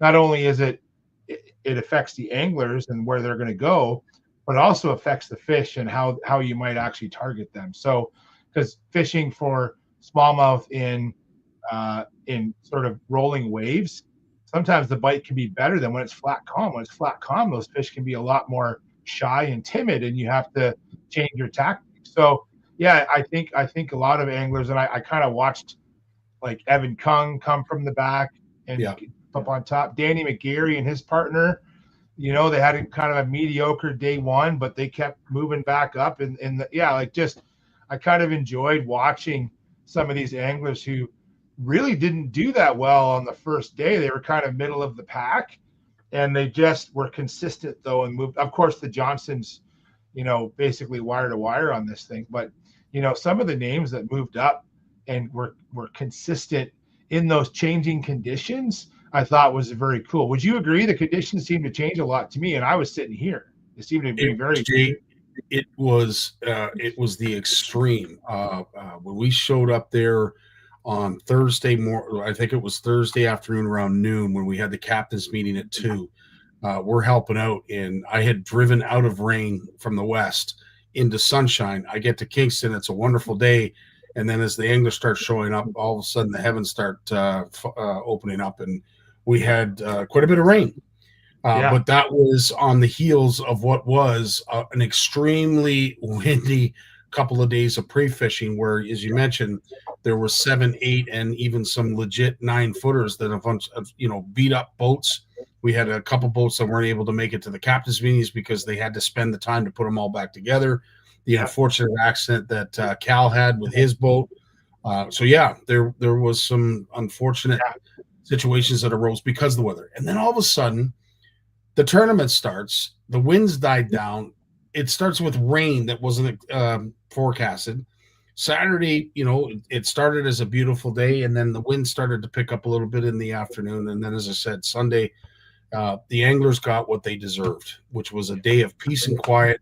They went out on a gorgeous sunny day with very little wind, and it didn't matter, it seemed, whether it was windy, choppy, or flat calm. That area of the St. Lawrence and Lake Ontario is infested with smallmouth, and I'm just convinced of it. Yeah, and I think that the anglers, again, who prevail are the ones who can adjust to those conditions, because even if the fish don't move, I think, and we'll talk about this, I think fish behavior is really playing into how anglers how they target their fish. We can find fish easier now with the technology we have, but getting them to bite, I think that's where anglers are starting to, I'm not going to say struggle, but they're having their eyes opened about just how challenging it can be. So on that point, it gets to my first question. I think what we heard, this seemed to be a resounding theme from all the anglers. The fish are acting weird. That's what I heard from just about every angler. The fish are acting weird. And I guess my question to you is, are they acting weird? Or, as you mentioned before we went live, we're just now seeing them for the first time and they're not acting any differently. It's just that we can see them in a situation that we've never seen them before. Yeah. So I haven't played around much with like recreational forward facing sonar. I don't have a unit myself. I played around on buddies' boats. I've used it at work, and we've used the one commercial one. It's called a Didson camera, which is kind of like the original acoustic camera. Now these things were, $100,000 cameras, and they would actually use them in like hydro plants to measure like how many fish came through. And so you would use these cameras, and the footage is the same, but what's cool is on the camera itself, it would record the number of fish going through, and it would actually tell you like things like the volume of fish going through, so how big the fish are. It couldn't differentiate species, but you can watch the recordings are saved on a laptop, and you could go back, process, and figure out, so in terms of like, let's say fish are getting sucked into turbines on a power plant, which happens. It's important to understand how many fish are being impacted so we can better manage the power plant. So that's how these cameras really came into play. And typical with most technology like this, over time, we've made it available to the recreational angler, right? So even our 2D sonar that, that we, like, let's go back to the original Humminbird units that were out there and the Eagle units that were out there, where it was just a bunch of little black boxes. Like those were being used decades ago by the military for like looking for submarines, mapping the ocean bottom, things like that. And it was, over time, it became readily available to anglers.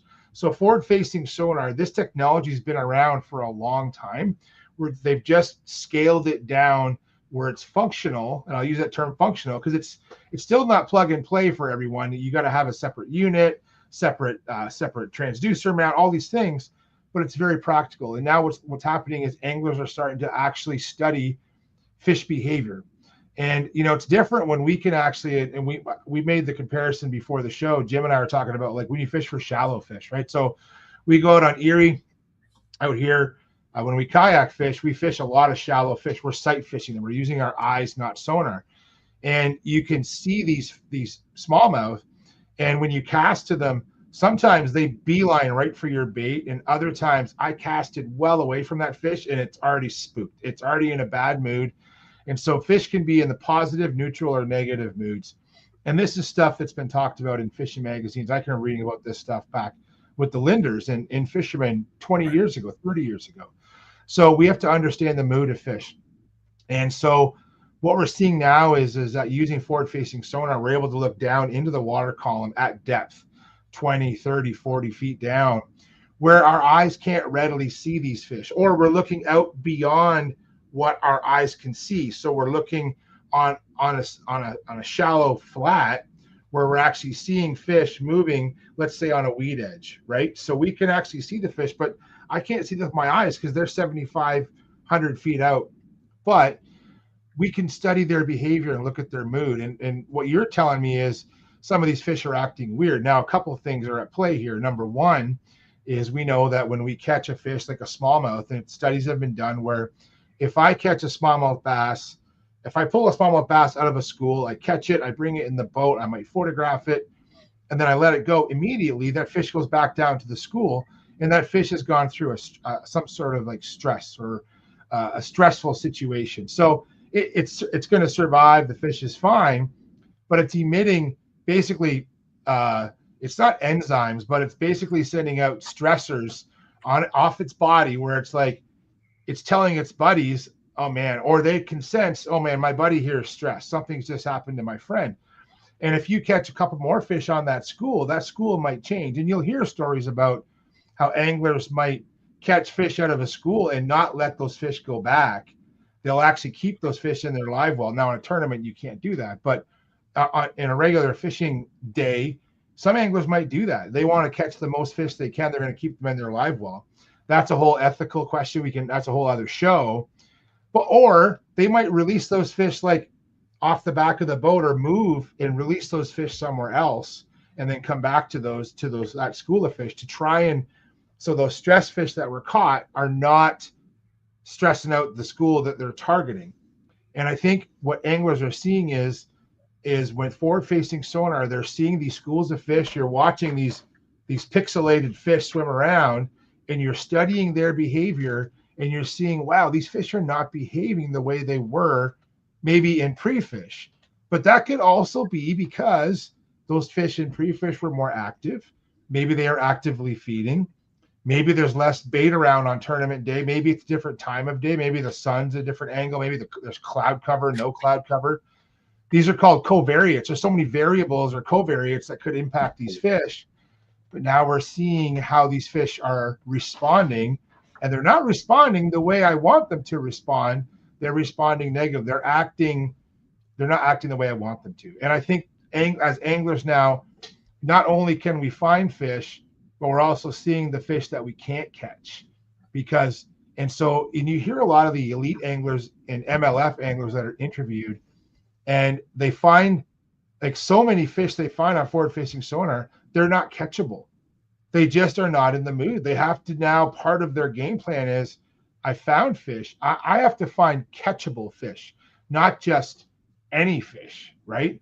And that's a challenge. And so I think some anglers are still hoping for that magic pill that this will be easy. And it helps, for sure it helps, but it's definitely a challenge for anglers to kind of come to this realization. And that's the end of our show. What a great way to explain it, Jay. Because of course the question I had next, and you've already answered it, is there an enzyme? I like the fact the way you explained the stress and the hormones that obviously is attributed with that stress. Think of a scared cat that just, licked an outlet.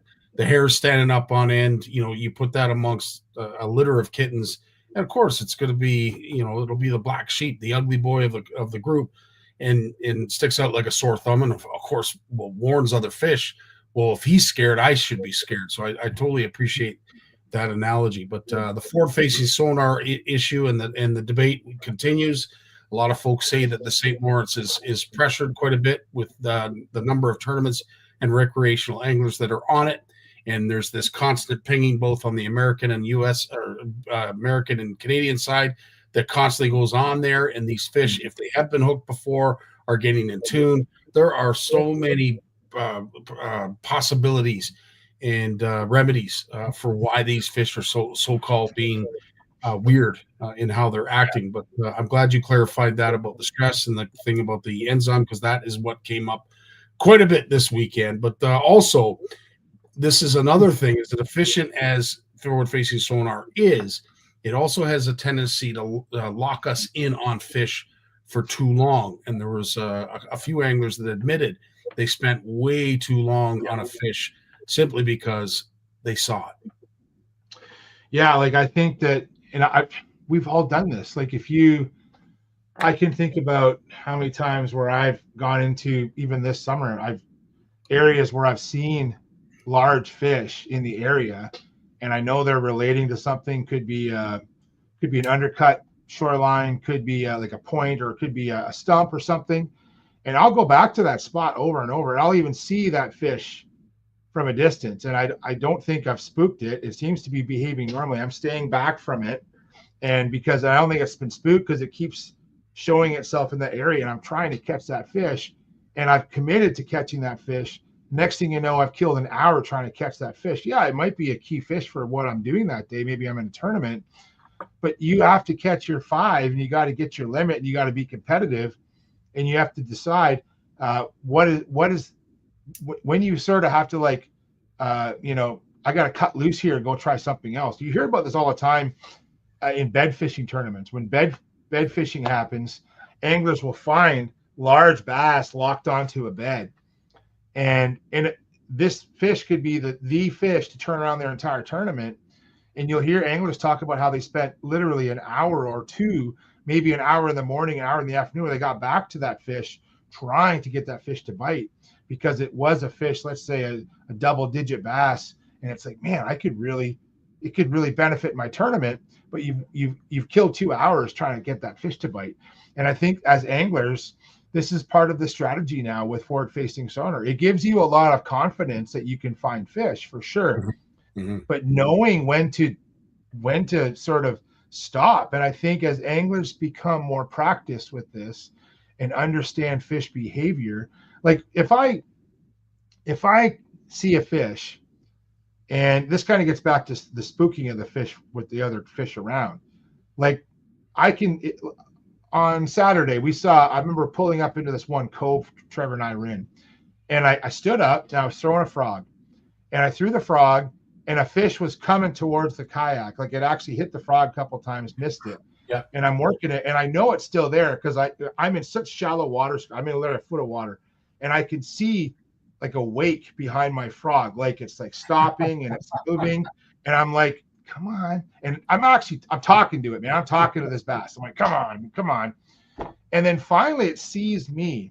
It's literally, I don't know, probably 2 rod lengths from the end of my rod. It's stopped looking at the frog. It's now looking at the kayak, and it got spooked, and it took off right for the kayak, like, because it didn't know where else to go. It's like, holy crap, off it goes right toward the kayak, and then it like puts the brakes on, spins around, and takes off the other way, right? So obviously that fish is stressed for sure. Yeah. So understanding how fish will behave with forward-facing sonar, understand their behavior. Like, you'll talk about these bed fish where you throw the bait in, and the fish will nose up to the bait, and before it actually eats it, sometimes fish will flare their gills or flare their fins a certain way, and it's ready to pick up your presentation. Right. Other times it's nosing right in on it, and it's not doing anything. It's just looking at it. It's not in the mood. It's like, what is this thing? I'm not interested. I wish this thing would go away. And so we have to learn that fish behavior. And now with forward-facing sonar, the challenge is learning to interpret that behavior in this sort of pixelated version of what we see with our eyes, right? I think that's where we're going with this. And I think that's what anglers are learning right now. I have to agree. It certainly explains what's happening. Jason Brock, also from KBC Nation Kayak Bass, mentioned he it was nice enough to see him at the event. He has a cottage on Wolf Island, and he had mentioned that, typically prior to forward-facing sonar, he would get lots of follows. So if he hooked a fish, they would always throw in another bait, because typically you'd always get another follow. Yeah, he's not seeing that as much anymore, and I didn't really have an explanation for him, but he's attributed to that ping of forward-facing sonar. And Steve asked in the comments, do the fish feel the vibration? Well, I'd have to say they do along the lateral line. That clicking that forward-facing sonar gives, I'd like to think is what is tipping them off, that something above them isn't good. Would that be correct in saying that? Yeah, I think so. Like, if you've ever listened to a sonar clicking, right? So when you listen to typical down, like a down-facing sonar, like our old color sonar, it's pinging at about 200 kilohertz. And so there's a certain ping to that. It's a certain cadence, okay?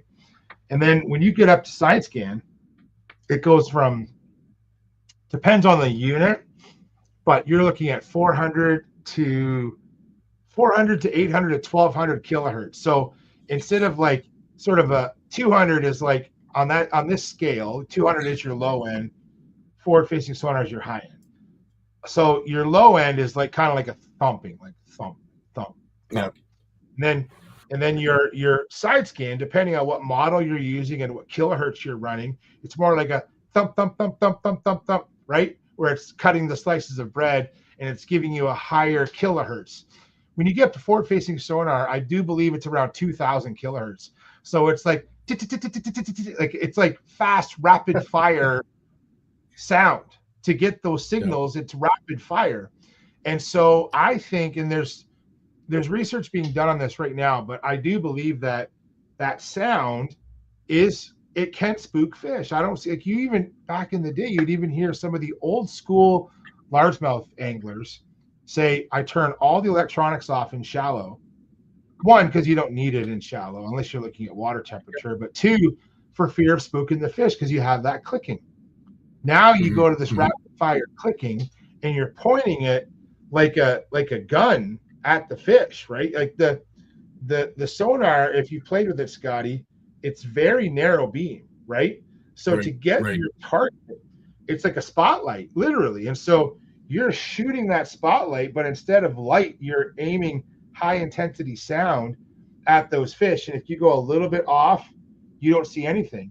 You have to be right on those fish. And that's why, for those watching the show, they've played around with mounts on trolling motors, which work fine, but every time your trolling motor moves, your scope moves, right? So that's why a lot of anglers have a separate transducer bracket for your live scope that actually, no matter what because if your trolling motor is on spot lock and it's pivoting, your scope is constantly pivoting too. So now you have spot lock, and then you have your scope, and your scope you can angle on its own. And so you're focused on those fish, and potentially, this is all very hypothetical, but potentially if you're pointing that high intensity sound at those fish for an extended period of time, they're going to feel it, and you might change the mood of those fish, right? So it's, a lot of this is hypothetical, but it's very probable based on the technology that's out there. Great. Again, another great response. A forward-facing sonar, some folks suggest that it's a cone in terms of the radar perspective below the boat, and then some say no, it's a rectangular straight line as opposed to the traditional cone. I do believe it's a cone, and it's like, but it's a wedge, and it shoots outwards, and it goes up and down, and you have to pivot your transducer. So there's my cone, and I have to pivot. I don't want to hit the surface. I want to angle it. I want to cover as much of the bottom as I can if that's where my fish are. If they're suspended, I might want to angle it up this way, right?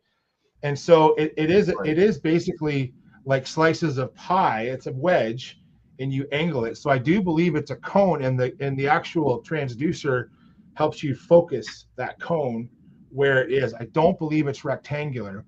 And I'm only saying this because I did some reading up on Lowrance has made the Eagle Eye View, which is their entry-level forward-facing sonar. And the Lowrance Active Target, which is their high-end forward-facing sonar, I do believe it uses 6 channels versus 3 channels in the Eagle Eye. So you don't get as much resolution in the Eagle Eye, but you do get forward-facing sonar. And this would be comparable to, let's say I'm running a Garmin, I don't know, like a Garmin, what's the lower end Garmin? It's Garmin Dragonfly. Yeah, like something like that, or even the Garmin 4, which is, you see a lot of ice fishermen use, right? Those small, narrow, and so like that. The power that comes out of that is very low power in that 2D sonar. And then you get up to its cousin, like the EchoMap UHDs and those bigger ones, they put out more power to give you a better image of the bottom, right? So forward-facing sonar works the same way, where the higher end units, the more power, the more resolution is great, but you're also sending out more sound. So I'm curious if some of these lower end forward-facing sonars, like Garmin even has a 32 and a 34, and I think they have a saltwater version which can shoot out up to 100 feet. And I'm sure there's more power that comes out of that one. I'm sure of it, because they have to use more power to run it versus a typical forward-facing sonar. Like the Eagle Eye unit, it will, like, it's part of the actual unit itself. You don't need a secondary box for it, and it doesn't use as much power, which is kind of the market where you're like, the average angler doesn't want to have to spend an extra $300 on another lithium battery for my boat just to run all my electronics, right? You want to be able to do something easily. So yeah, I think the ping sound is an issue that we don't understand yet, but I know there's research happening on this right now. That's so cool. Can't wait to see the results of that research, because at the end of the day, most anglers are convinced that it is having a detrimental effect to the fish, and perhaps might be the true negative, the hierarchy of negativity when it comes to forward-facing sonar, that eventually we won't be able to use it because the fish are going to get too smart. But don't tell Jim. Well, the other thing is that there's something to say about this sonar, and that anglers, we don't know how much it bothers the fish. And so again, if you have a school of bass that's actively feeding and you point forward-facing sonar at it, they may not care. They're like, I'm hungry, I'm eating right now, this is my feeding window, I'm doing this right now. But if you point that sound cannon at those neutral or negative fish, you may just send those fish like from neutral to negative, if you know what I'm saying, right? Because you've changed their mood. Great point. As always, you always come up with answers that we could certainly understand, because at the end of the day, we don't have the science or the education behind it to understand it any other way. We appreciate you dumbing it down for us a tad.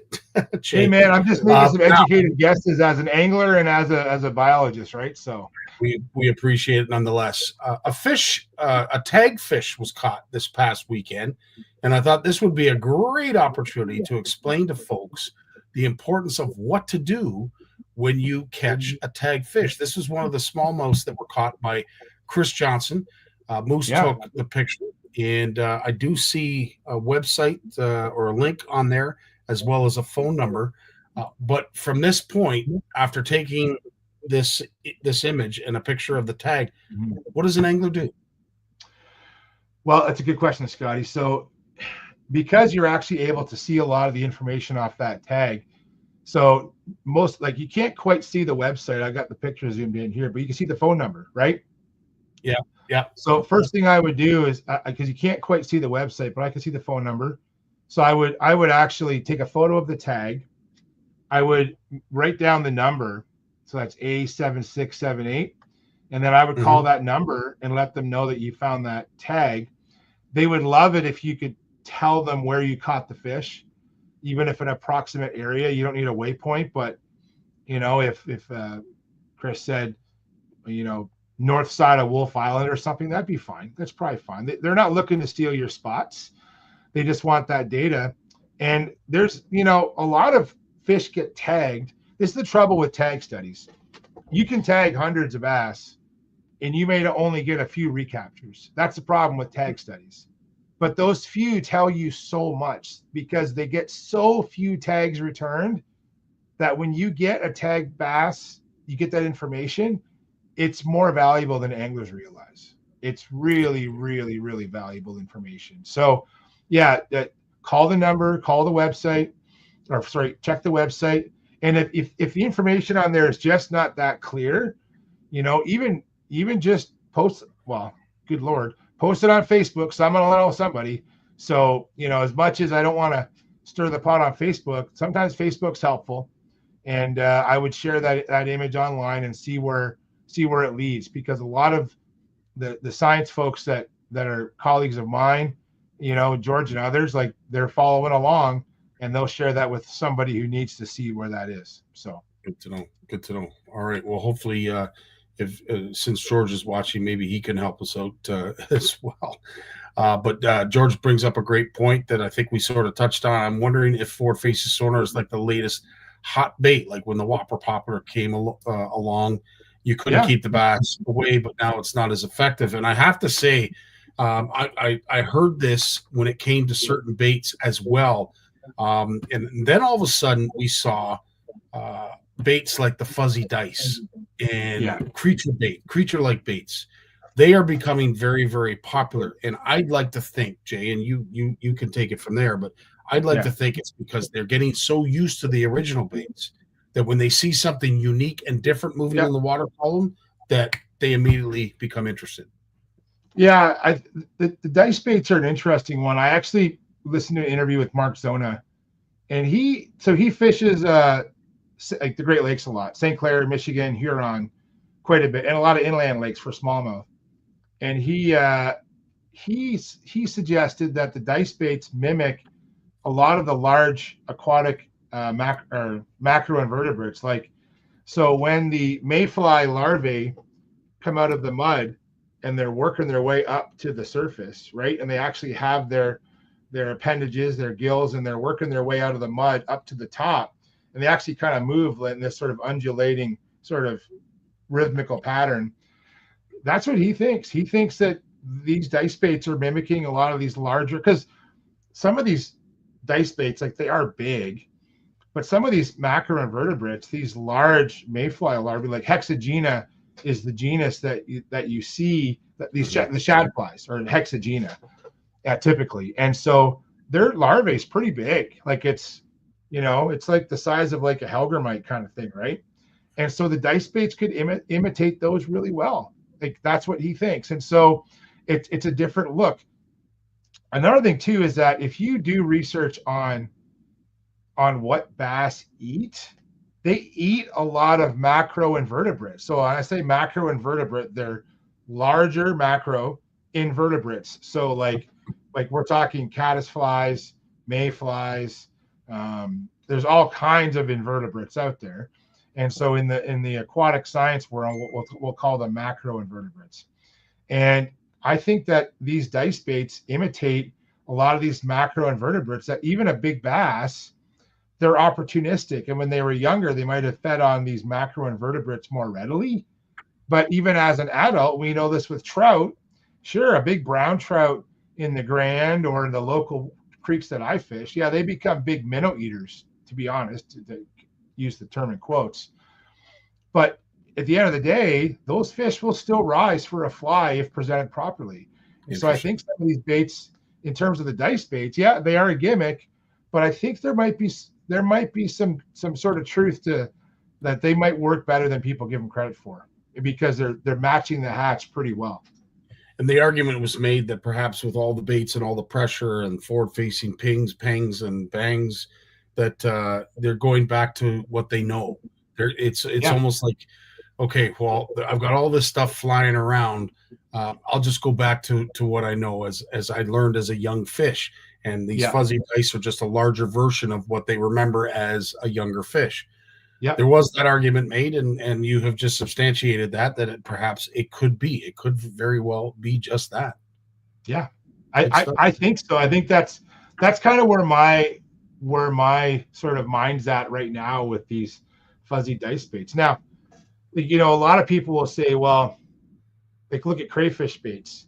So a lot of the creature baits we use imitate crayfish, but dude, most crayfish are not that big. Like even a 3-inch, like, I'm trying to think of what I got one here. Like they're huge, man. Like, that's not a good one. I wish I had some crayfish baits right here, but I don't. Well, bluegill bait though. So this is matching the hatch. Like, so that's a Savage Gear bluegill swim bait. Like, that's a 3/8 of an ounce. That's a beautiful little swim bait, right? Like, Savage Gear's done a great job with these little swim baits. But you look at, if you go out in the wild and you look at typical crayfish that we see in rivers and streams and lakes, like, they're not 4 and 5 inches long. A lot of them are smaller than that. There are some bigger ones, but the smaller ones are a lot easier to eat because they're not as mean and nasty, right? So bass are opportunistic, but we still use those larger baits, but we don't always need to because they'll eat smaller things. They truly will. Like look at the gobies that they eat. Yeah. Like some of the goby baits that we're imitating, like we're still catching them on like 3-inch, like a 3-inch Ned rig, something small. Look at what Great Lakes Finesse is doing, where they've really downsized their baits. Like they're down to this micro finesse world of baits now, right? And there's a niche for that. And if people have spent time on the Great Lakes and they realize like how many small gobies are out there, like I mean, like we're talking millimeters here. So, a big goby is around probably around 100 millimeters. Like that's big. Okay. But now we see most gobies that I see are under 40 millimeters, under 30 millimeters. Like we're talking a centimeter long, right? 25 millimeters in a centimeter. Like, so you're talking under 2 centimeters is a typical goby in the Great Lakes. That's tiny. That is tiny. So bass don't need to eat all big things all the time. They don't get big swimming around all the time. They get big, like, dude, you can get pretty big and large. Like I'm a testament to how big you can get. Just, not moving around too much. Once you start moving, you can drop some weight. But I'm telling you, it's easy to get big when all the food's coming to you. Well, I'm pretty sure that finger should be pointed at me for not for getting big. Anyway, I appreciate your analogy on that. The last question, and you talk about small and big, downsizing and upsizing. Mark Hunter came out with a question. He said, Scotty, have you ever seen a small seagull? He said, where are all the baby seagulls? I said, well, Mark, I never even thought about it. He says, you see some fish, you see small dogs, kittens, puppies, this, that, and everything else. But when you see seagulls, there always seems to be one size fits all when it comes to them. Where do all the baby seagulls go? And I said, Mark, I don't know. I'll have to ask Jay. Okay. So that's a good question. I'll tell you that I have the same comment about another bird actually, but I'll tell you this. So, and I think the answer, I'll tell the story first. Have you ever seen the movie Harry and the Hendersons? Yes. Okay. So for those of you on the call that are born in the 1970s or earlier, may have watched a movie, and I believe it was in the late 80s, maybe early 90s, called Harry and the Hendersons. Harry was a Sasquatch who got hit by a car and went to live with a family that the dad hit him with the car, and they took the Sasquatch home. And the whole movie's about living with this. It's a comedy about living with the Sasquatch. Okay. So in that movie, there's a joke, and it's about believing. And so do you believe in Sasquatch? And then, because I believe the dad was interviewing, why I remember these things, I don't know, but I'll tell you why in a minute. The dad was interviewing like a Bigfoot expert, and the Bigfoot expert says, well, you got to believe, like, have you ever seen a baby pigeon? And the dad's like, no, never seen a baby pigeon, but we know they exist because otherwise we wouldn't have pigeons. And there's a scene in the movie when Harry's hiding from the poachers and he's like holding baby pigeons in his hands. Like it's kind of a comedy back to that. And I remember this because I work with such rare fish and mussels all the time that you have to believe that they're there even if you can't find them. Like they still are there. Back to seagulls and Mark's answer. Mark, the thing about seagulls, and this happens with a lot of these sort of, they're not marine birds, we're going to call them marine nest, these sort of aquatic nesting birds. So seagulls, cormorants, actually on the coast, you'll see puffins, murres, auks, all these other birds, okay? They and think about penguins. If you've ever watched a penguin documentary on Antarctica, those birds stay until they fledge. They don't fledge until they're adults. So what happens is that baby seagulls have the life. So like, whereas some of us are trying to get rid of our teenagers and get them out doing stuff, baby seagulls just hang around, eating, getting big, and then eventually they lose their downy feathers, they grow real feathers, and they just fly away. They're just gone. You don't see baby seagulls, not like geese and not like swans, but baby seagulls just don't leave the nest until they get kicked out at the end of breeding season. They have to go, or it gets cold. they have to leave, right? So that's basically baby seagulls. I'm not an ornithologist, but I've watched enough nature documentaries to assume that baby seagulls just say, I'm staying right here. Mom and dad are bringing me food, all the food I want. I don't got to leave for nothing. When I'm ready to go, I'll go, but I'm staying here until I'm ready. Boom. So there you go, Mark. Heard it here first, right from the mouth of Jay Barnucz, who is the leading expert on this panel to answer a question like that, because none of us had an answer. So I really appreciate that, Jay. At least for seagulls and pigeons and maybe Sasquatches. Right on. What have you got upcoming this week, Jay? Now that you've chilled this weekend, you got dude, I'll be watching the weather. We hopefully get out. We got some kayak fishing events coming up this month. And so next weekend, I hope to get out and it's just about making the most of it. We're on the downhill slide now, right? Yeah. Into September, into October. So the open water season, it's not done, but it's going to start winding down. Yeah. So just got to make the most of my time out there. I would love to get some rain because we're going to start getting, I already see guys catching Chinooks, at the piers. That's happening. So I got some plans. I like to try and chase some. I'd like to try and catch some of these big browns that are like staging off some of the local marinas that I know that do that. I just haven't put the time in. A lot of this stuff, dude, I have to go there at night, and I like to sleep. I'm kind of like I don't know about you, man, but I'm up early every day for work. So I kind of 9 o'clock is kind of like my witching hour. So, but I might have to suck it up. And so if we get some windy weather and the kayaks aren't gonna go, I might start doing some pier fishing and try and get some, just to catch some big salmonids. So we'll see. Right on. Sounds great. Well, I will make sure that I send over your accommodation information for up in Spanish and where you're going to be staying. Looking forward to that as that is coming together. We should have a 40 boat field by the looks of things. Danny and I will be talking about that on Wednesday, but really looking forward to you being a part of this. And it should be a fantastic event that is only going to grow, but is going to be an awful lot of fun. And I'm so thankful to have you there, bud. Sounds great. Looking forward to it.